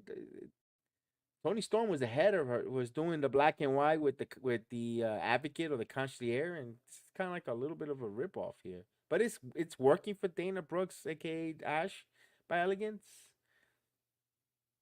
But it's not the level of a Tony Storm. That I gotta admit, Tony Storm's gimmick, she got it over. I mean, I'm not a big fan of it, but it's over though. I like it for something different. That she slapped in her butt.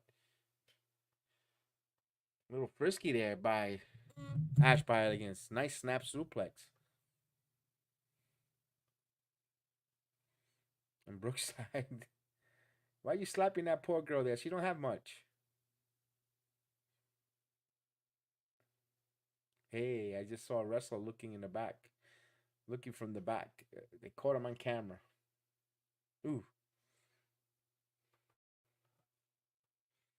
Oh. All right. Brookside with some clothesline. Now she got some clothesline. She's hulking up. Let me see. Here we go. Throughout the world. Wait. Into an armbar. She got her submission here. Ash by Elegance. Nope. Side Russian leg sweep. Into a pin.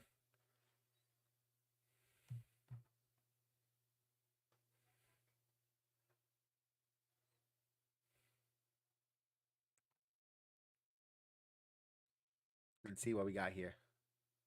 Ooh, drop Toho right into the face. Yeah, her extension and her caps. Her caps, her veneers. Careful there.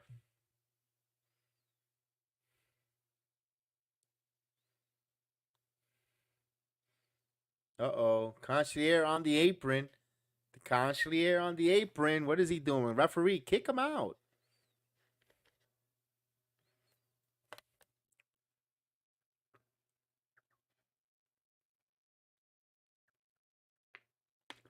What is Zaya? She's dancing now and miss with her knees. Who's coming out? Who's this?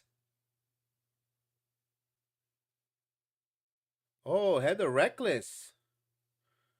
Don't tell me we're getting a Mariah May type of thing with Ash by Elegance. Don't copy that. Yeah. Yeah. Wait a minute. She's such okay. So she's such a big fan of Dana Brooks or Ash by Elegance. They're kind of taking the same angle. They're kind of taking that same angle from Mariah May and Tony Storm. Nah, come on. You're bigger. You're bigger and above this. Come on, TNA. Oh, we got Nick Nemeth. The most wanted man.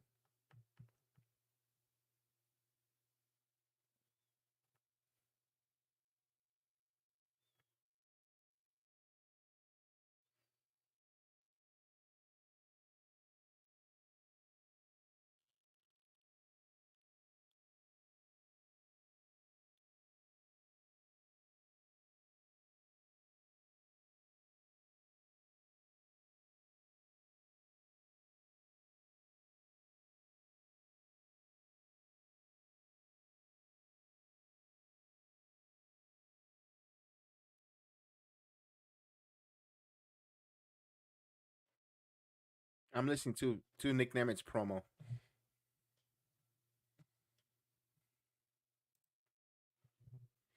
Hmm.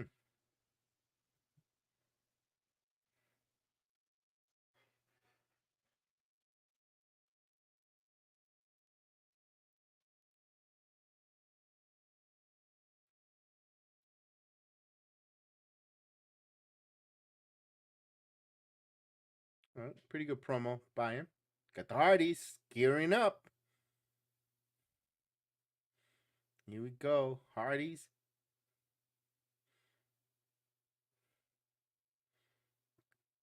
And they get that tomorrow night, man. Let's go. Actually, that's next.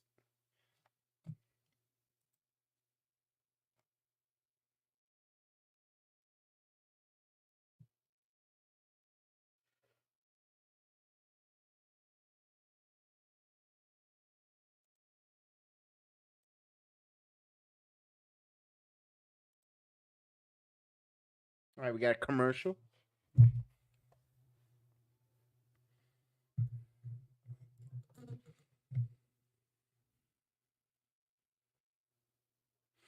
Here we go. These commercials by Access TV.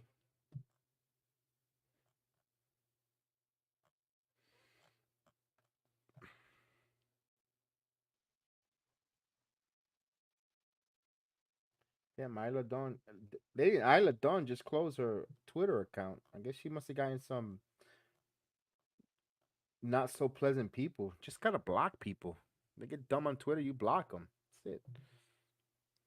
She must have gotten a lot of backlash for something.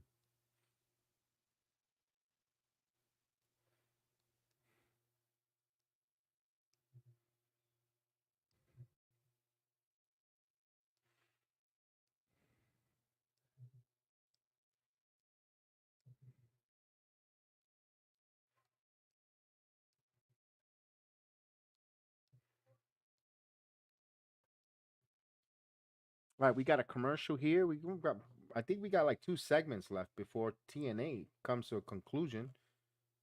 I'm trying to see if any breaking wrestling news while we're here. We spoke about all the different things here.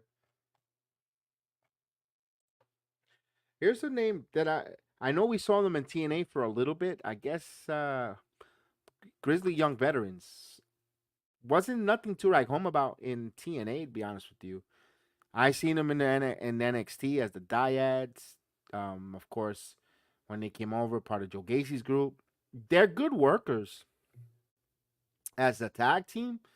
They were good workers, but there was nothing over the top with them. Like, ooh, if I'm be honest with you, I kind of like subculture over Grizzly Young Veterans. If you're talking about tag teams,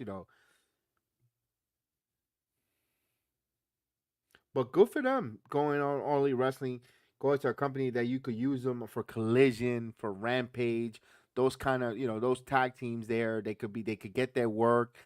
Um, if you ask me, if we don't see them on Dynamite, to me that was just another lateral move. You complain and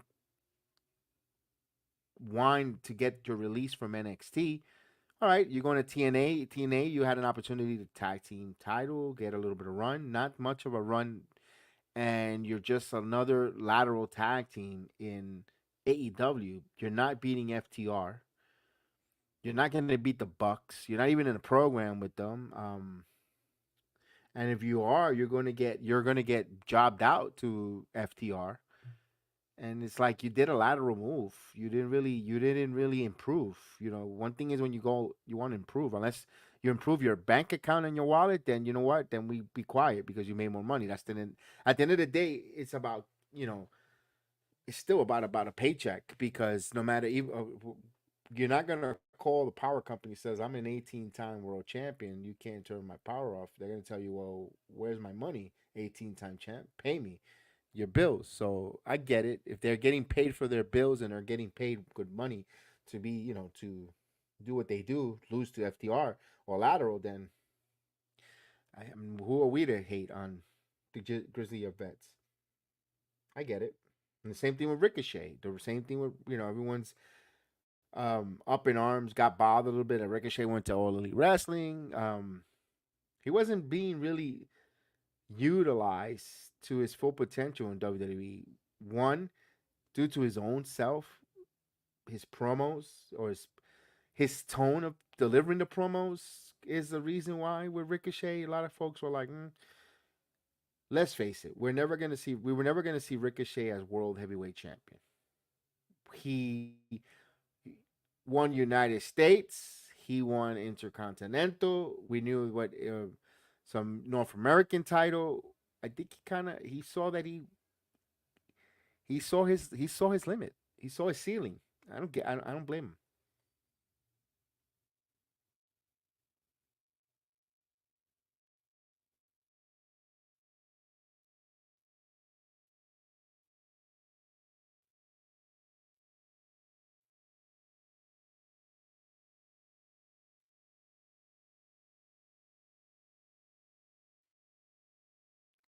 Oh, so Heather Reckless is gonna get a makeover. All right. I'm what I'm seeing here is a Mariah May, Tony Storm version of storyline here with TNA. He was successful for that company. It might be successful here. We'll see. Oh, the countdown starts at 7:30. All right, I might be on that. I'll be on at that 7:30. Jake Something and Hammerstone will be the countdown against Maclin and Eric Young. Pretty good matchup. That's the matchup I'm really interested. You're gonna have Kushida versus Leon Slater. So Kushida, well, Leon Slater, okay. Of course, you're gonna have your world title match with Nick Nemeth and Moose. Can Moose recapture his title? And of course, you got the System taking on ABC for the World Tag Team Champions. Okay. Yeah, that's what I figured. Rematch. Then the World Knockout, the Women's Knockouts Tag Team Champ.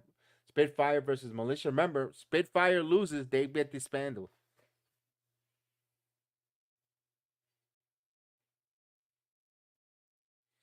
Mike Ball, Speedball Bailey in a rematch, actually one-on-one with Zachary Wentz. Not a rematch. He's going to go one-on-one now to try to recapture his title. Of course, Wendy Chu take on Jordan Grace for the TNA Knockouts World Champion. We'll keep an eye on Wendy Chu and Rosemary. Can they beat the Juggernaut? And then, of course, Josh Alexander taking on Joe Hendry.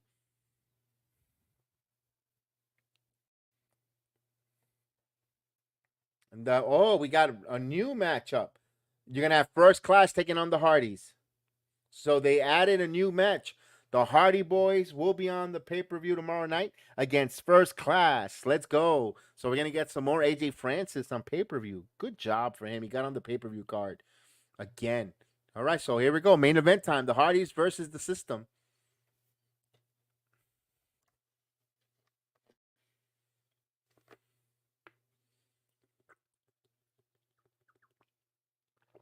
Myers and Edwards with Alicia Edwards coming down.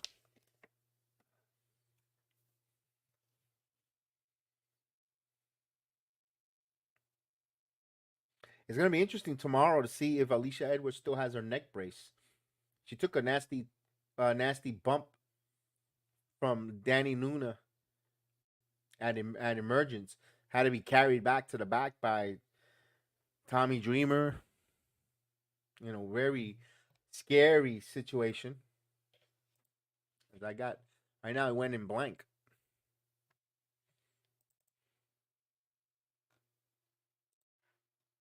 Yep. The screen went well. You see the TNA, but you're not seeing anything. So graphic and here we go. Now they fixed the technical difficulties. Very good show, Charles. It is a very good show. I'm enjoying doing these TNAs. I want to thank Canary for it was just difficult to try to do a tape show so alone where some of the results are taped, but when you have pay-per-view in between 1 week, but when they tape for like a month and it's the same venue, it's kind of rough to want to do a TNA on a Thursday night. But no, this has been great. TNA is all I've told you, I enjoy TNA. I wish they would continue to do is sometimes give us some more live week to week. Heather's getting a makeover. Interesting. Yeah. TNA is building stories and absolutely. TNA they believe in that. They believe in telling stories and building their characters. And now you just brought that young lady in, right, Heather Reckless. They're getting her makeover, and now you got something interesting. More Adriana on TNA. Absolutely. Who doesn't want to see Adriana Grace on TNA? I want to again. We're all waiting for that crossover or or the shared TV backstage with her and Santino Marella. I cannot wait. It's gonna be hilarious. It could happen tomorrow night. And good for them. Good for the Morellas. There we go. The Hardy Boys still over. Hardy Boys want to return to the WWE eventually to kind of wrap up their career. But right now, if they're getting the bumps and the reps here in WWE, in TNA, that's no problem. I don't want to big WWE guy. I don't want to see WWE poaching or removing or leaving TNA skittish or dry or in the bone with no wrestlers. They got to give them wrestlers. They got to stay around because then they're gonna fold. But that's not what we want. We want TNA to thrive, to work with WWE, where they be able to work back and forth and kind of become like a sub sessionary fourth brand. You know, maybe Vix, you're right. Nadriana's gonna recurring role to be a manager like Sherry was with Tristan. Yeah, there's nothing wrong with that. There's nothing wrong with that. Adriana still could go in the ring. She's very good. She's gotten better in her ring, her psychology stuff, but maybe she wants, that manager comedic role with TV. She's very entertaining when you see her. Whenever she does those vignettes or the few minutes, she's killing it. I thought her and Chelsea Green in NXT when they both were in the locker room was great. They were crying with each other. And if she needs to be coached, yes, they got great coaches. But I'm talking about the comedy and that extra. Chelsea Green is a great person to lean for, and just work with her. I mean, just think of this: they'll be if they want to make Adriana into the main roster, or I kind of would like to see her more of a tag team with Adriana than with Piper Nevin. But by the way, get well soon, Piper.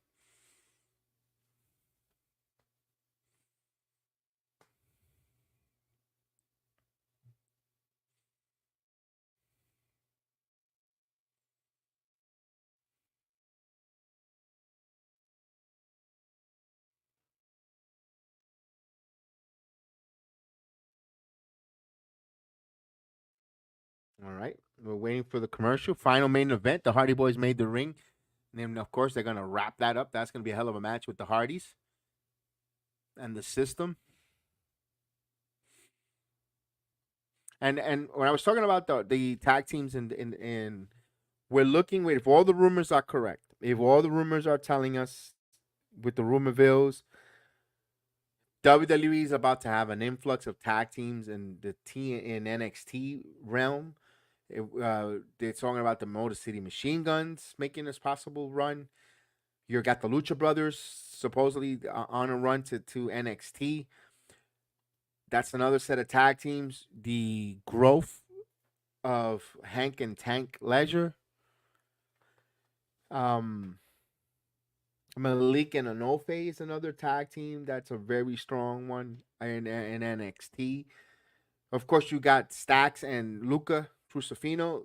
They're another tag team that, my goodness, they get better and better each and every week with the bumps and Duke Hudson.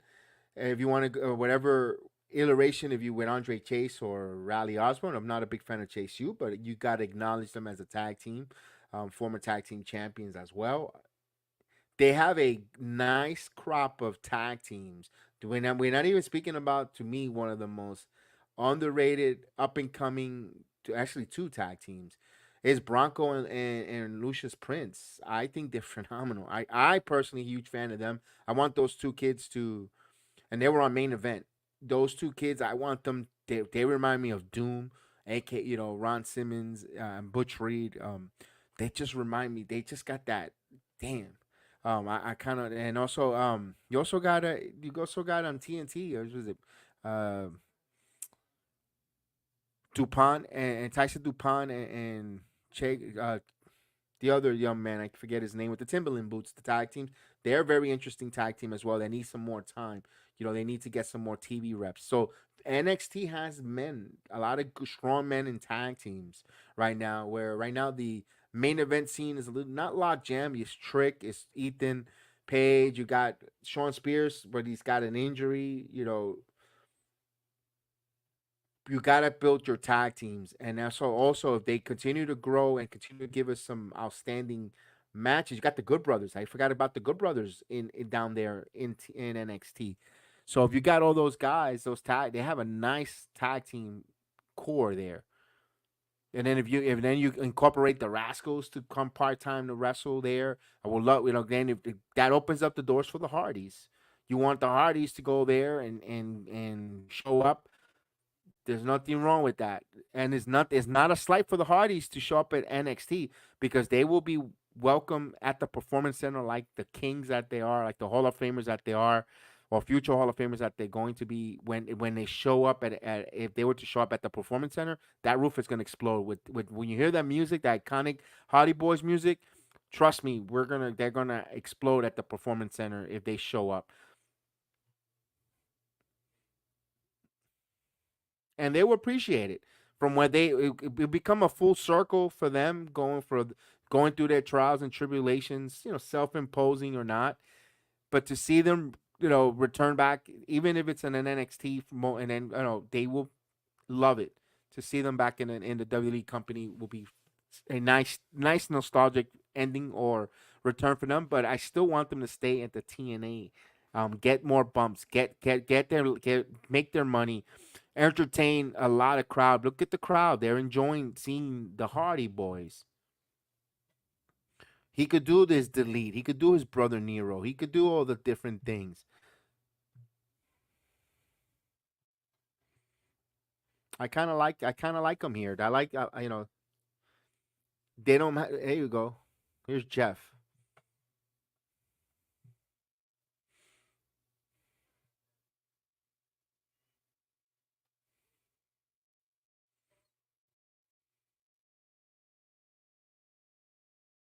And of course, they got a happy birthday for Jeff Hardy because it was birthday while they did this taping.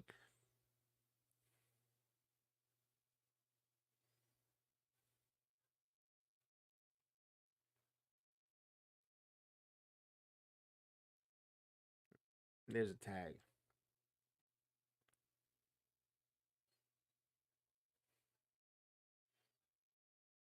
Look at Jeff. Look at Jeff. Look at Matt Hardy now. Matt Hardy, okay, with the arm drag.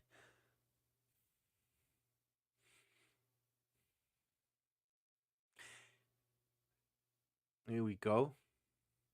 I'm not gonna lie though. That's why I kind of say I want to like him in TNA, and I know I would like that nostalgic return to NXT, but they're not WWE. I love them, but they're not WWE roster wrestlers anymore. They're a little old. You could see on Matt Hardy, he's a little older. I mean, there's nothing wrong. There's no ageism, but he looks a little bit slower though. So that's why I kind of would like to see him that TNA nostalgic move. Maybe one match in the WWE main roster and SmackDown and Raw, but then that's it. One offer. I'm pretty sure they could still deliver on a promo and vignettes and stuff, but here we go. Nice move. Here's Jeff.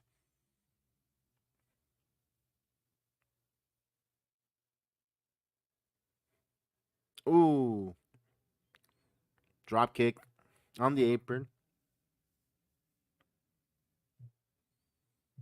Double arm there as Jeff in control. The crowd cheering Hardy, Hardy. Like it. Nice drop kick. Eddie Edwards taking some punishment here. There we go. Now we get a tag. Here's Brian Myers. There we go.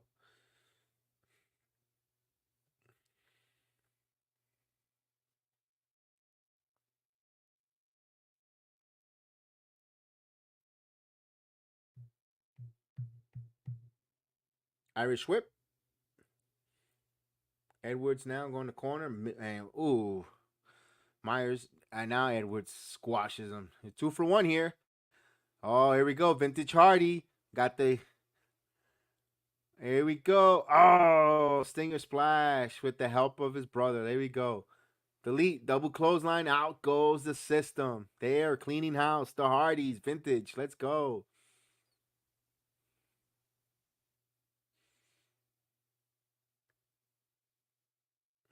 The system is rebooting here. Oh, but here's Jeff Hardy from the apron with a double clothesline. There you go. There you go. All right, Jeff. See, you can still do high flying without doing too much crazy stuff. Double clothesline off the apron. That looked really good. Crowd appreciates that. I appreciate that. It looked great.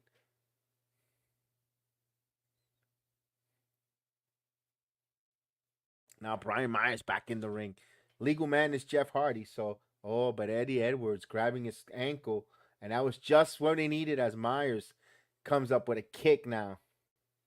Typical heel stuff. That 1 second distraction caused it. I like it. Got the delete. And of course, Matt Hardy's working the crowd, trying to get the crowd going as Jeff Hardy gets pinned and he kicks out at 2. Yo, this is a good TNA has been really fun tonight. I'm looking at it, it's wow, 2 hours has gone quick. Again, when wrestling is done so well, a 2-hour show just flies, man. It's like, damn, we don't have enough. That's why Monday Night Raw is gonna go so quick. That's it. I have that anxiety with SmackDown. When I know Roman's the last segment, it's like we only got 10 minutes, or Bloodline. We got 10 minutes, and then the walk down is like 3 to 4. What are we doing here?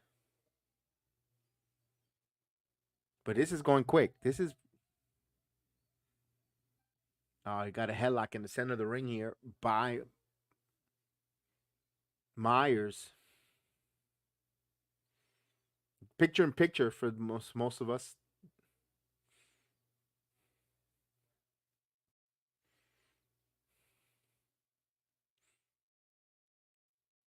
Ooh. Now he's mocking Jeff Hardy. Myers is mocking him with this dance. Son of a gun.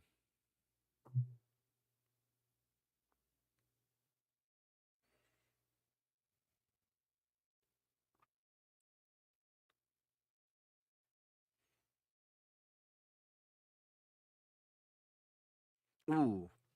So we got the system working the match here. They're in control right now while they're in picture. Jeff Hardy is the one on the bottom of the onslaught as Matt waiting to get in with the hot tag, waiting for that hot tag.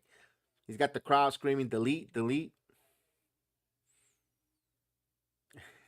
And the crowd, they wanted to see the Hardys. They were hungry to see the Hardys, and you could tell by the way they're cheering and going. Ooh.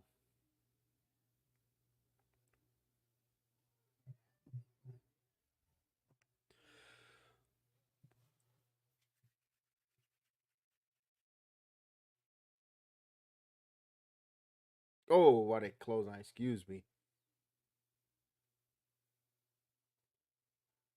Oh, he wants to give away his shirt? Come on, nobody wants his shirt. He's going to choke him. He's going to choke Jeff Hardy with the shirt. He was teasing the crowd. He wanted a free t-shirt. And he said, nope, I'm going to choke your heroes with it.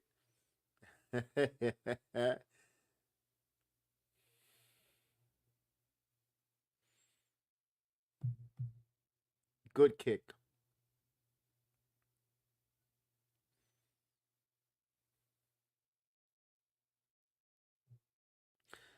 Here is the typical heel, just cutting the ring off, working slow, just beating him up, trying to get the crowd to want that sympathy hot tag. As Hardy's going to try to, Jeff is trying to fight in the corner on the opposite side, trying to get to see if he gets a hot tag of his partner. But right now, Myers is definitely attacking, and Jeff desperately needs a tag. But now here's a cover. Jeff kicked.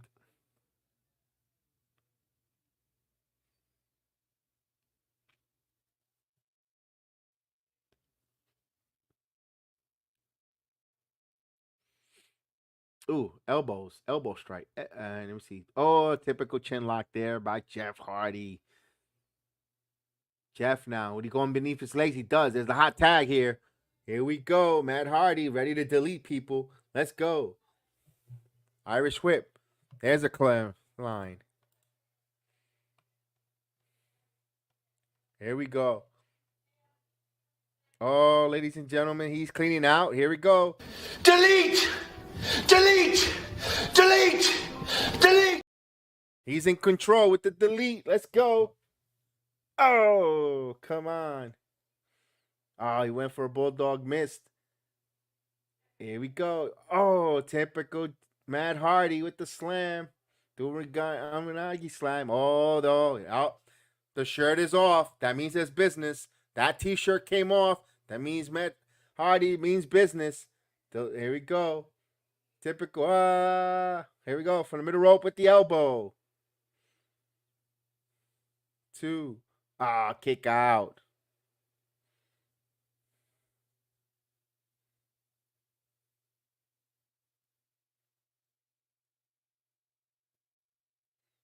Delete. Here we go. Delete. Twist of fate. Nope. We were trying to go for it. Got a knee in the back.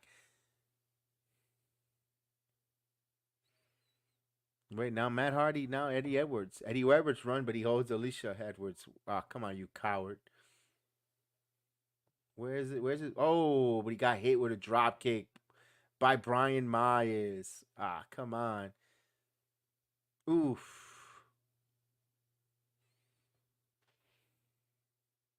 So Matt Hardy went shoulder first into that apron onto the commentators.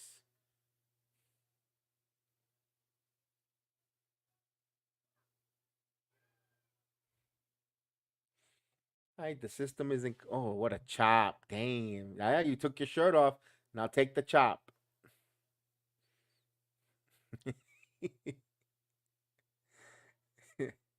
He's getting beat up here. Let's see.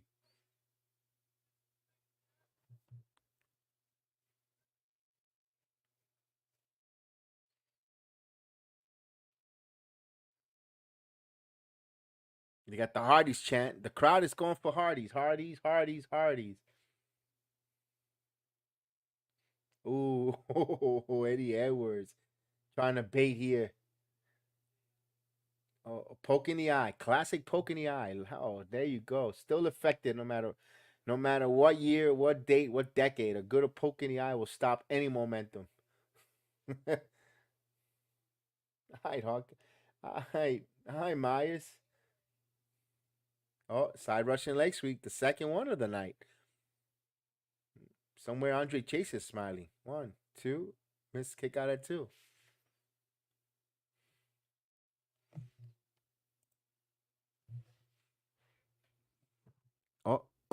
Damn, now they're working. Now they're working Matt Hardy here. Now Matt's trying to get the hot tag to Jeff.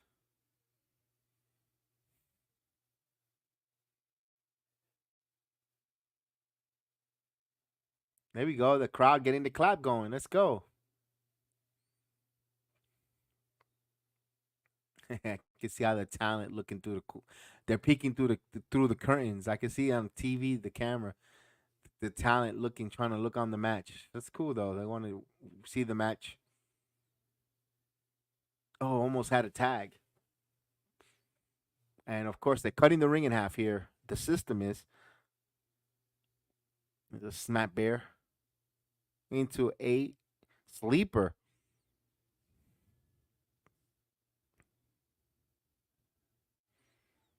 This match should be ending soon. It's 4 minutes left to the top of the hour.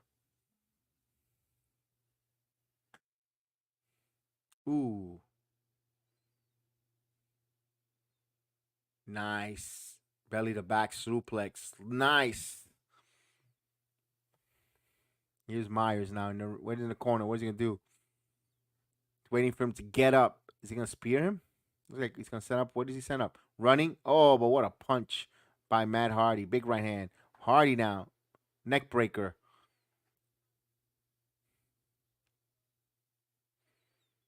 Oh, Matt's got a ball spot. Dang. Got that Macho Man ball spot. There's a tag to Eddie Edwards and a tag to Jeff. Here we go. Business is about to pick up. The hot tag. Jeff Hardy in like a house of fire. Right hand. Right hand. Now he can send him up into the. Nope. Oh, there's a clothesline. Like a sling blade type of clothesline. Now that's a traditional clothesline elbow. Atomic drop. Here we go. The leg drop into the midsection. Yes, indeed. Typical. There you go. Jeff working quick here. Jeff with the elbow. Here we go. He's a house of fire. 1, 2. There's a broken up pin by Myers. Here we go. Irish whip here. Jeff Hardy still in the corner now. Oh, Hardy with an elbow. Now he's going to the top. Here we go. Oh, got him with the leg drop. Nice move there. Jeff Hardy now bringing the sleeves down. Here we go. Twist of fate. Twist of fate. Got him. And good sell by Eddie Edwards. Oh, the shirt is off. That means it's business. Another one who took his shirt off. That means business. Oh, wait a minute now. Holding on here. Oh. Ooh. Now the system. 2-on-1 now as Matt is down the ring. Jeff is working alone. Here's the system. Looking to set up. Oh, what a spear. Here's a pin. Kicked out by Jeff Hardy. That was close. I thought that was the end with that spear, that combination at a double team.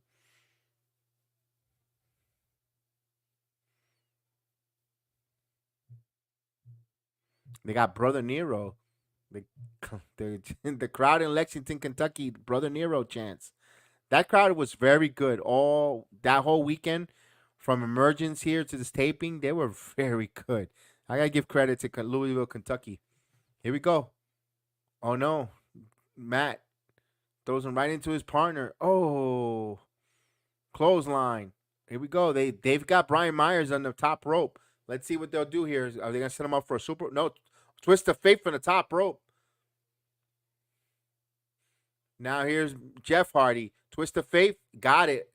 Now a back-to-back double twist of fate. Yeah. Eddie Edwards now. It could be Swanton City. Here we go. Swanton bomb. Jeff Hardy going for the Swanton. Setting up. Got it. This should do it. 1, 2. Ladies and gentlemen, the Hardys beat the system.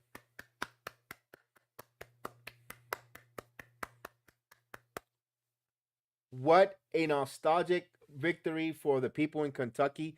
For us at home, maybe some people's like, why? But this is about that match there, that win for the Hardys was for that crowd in Kentucky.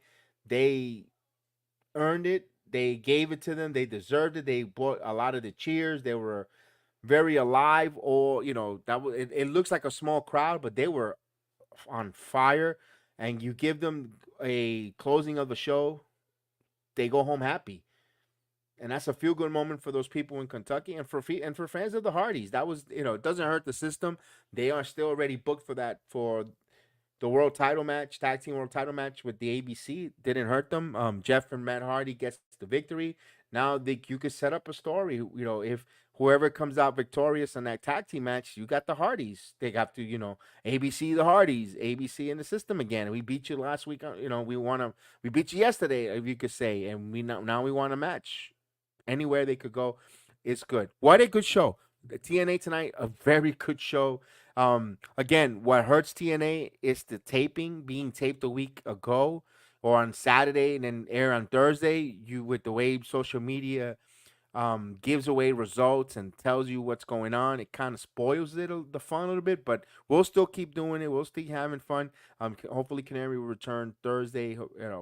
But of course, we understand why tonight was not the night. But we want to thank everyone. We'll be doing SmackDown tomorrow night with the Victory Road pay-per-view at the same time. So we'll be talking about both. Come on.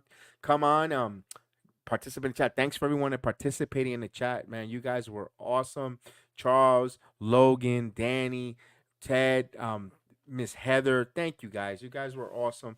You kept me up here. You were co-hosting with me together here on this watch along. We watched along this TNA together, and it was fun.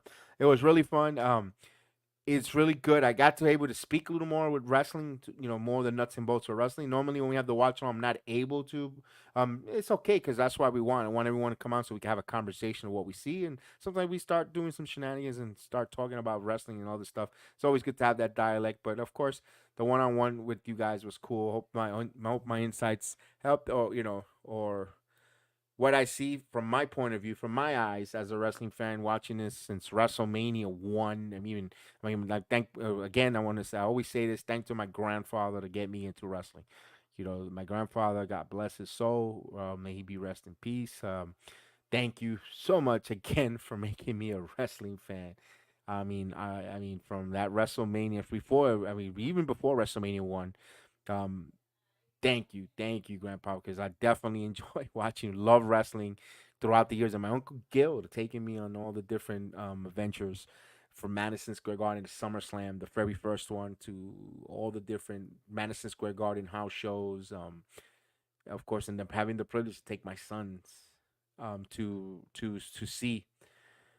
Privilege to take my sons to see WWE wrestling, going to see NXT, meeting the NXT wrestlers, having a conversation. Thank God I'm a wrestling fan. I appreciate that, and thank you guys for being wrestling fans. And let's go. Wrestling is hot, well, alive, and my goodness, wrestling has not had, like The Rock said, has never been so much fun. I think even funner than the Attitude Era. It's much more. I'm having so much fun, so I'm enjoying it, and I want to say thank you guys for letting me be part of your wrestling experience and joining and watching along here. May the sports be with you. Tomorrow, Feel Good Friday. Let's go. Have a good night, guys. We'll see you soon.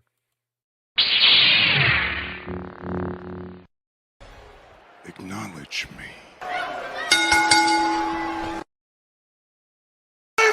Awesome! You people bought a ticket to see me, so shut up! Sometimes I get so mad, there's no control. Ladies and gentlemen, just in case you live under a rock, I might grab a bat, I don't know, my rap, my blood boils over like, oh God, here goes. I lost all feeling from my head to my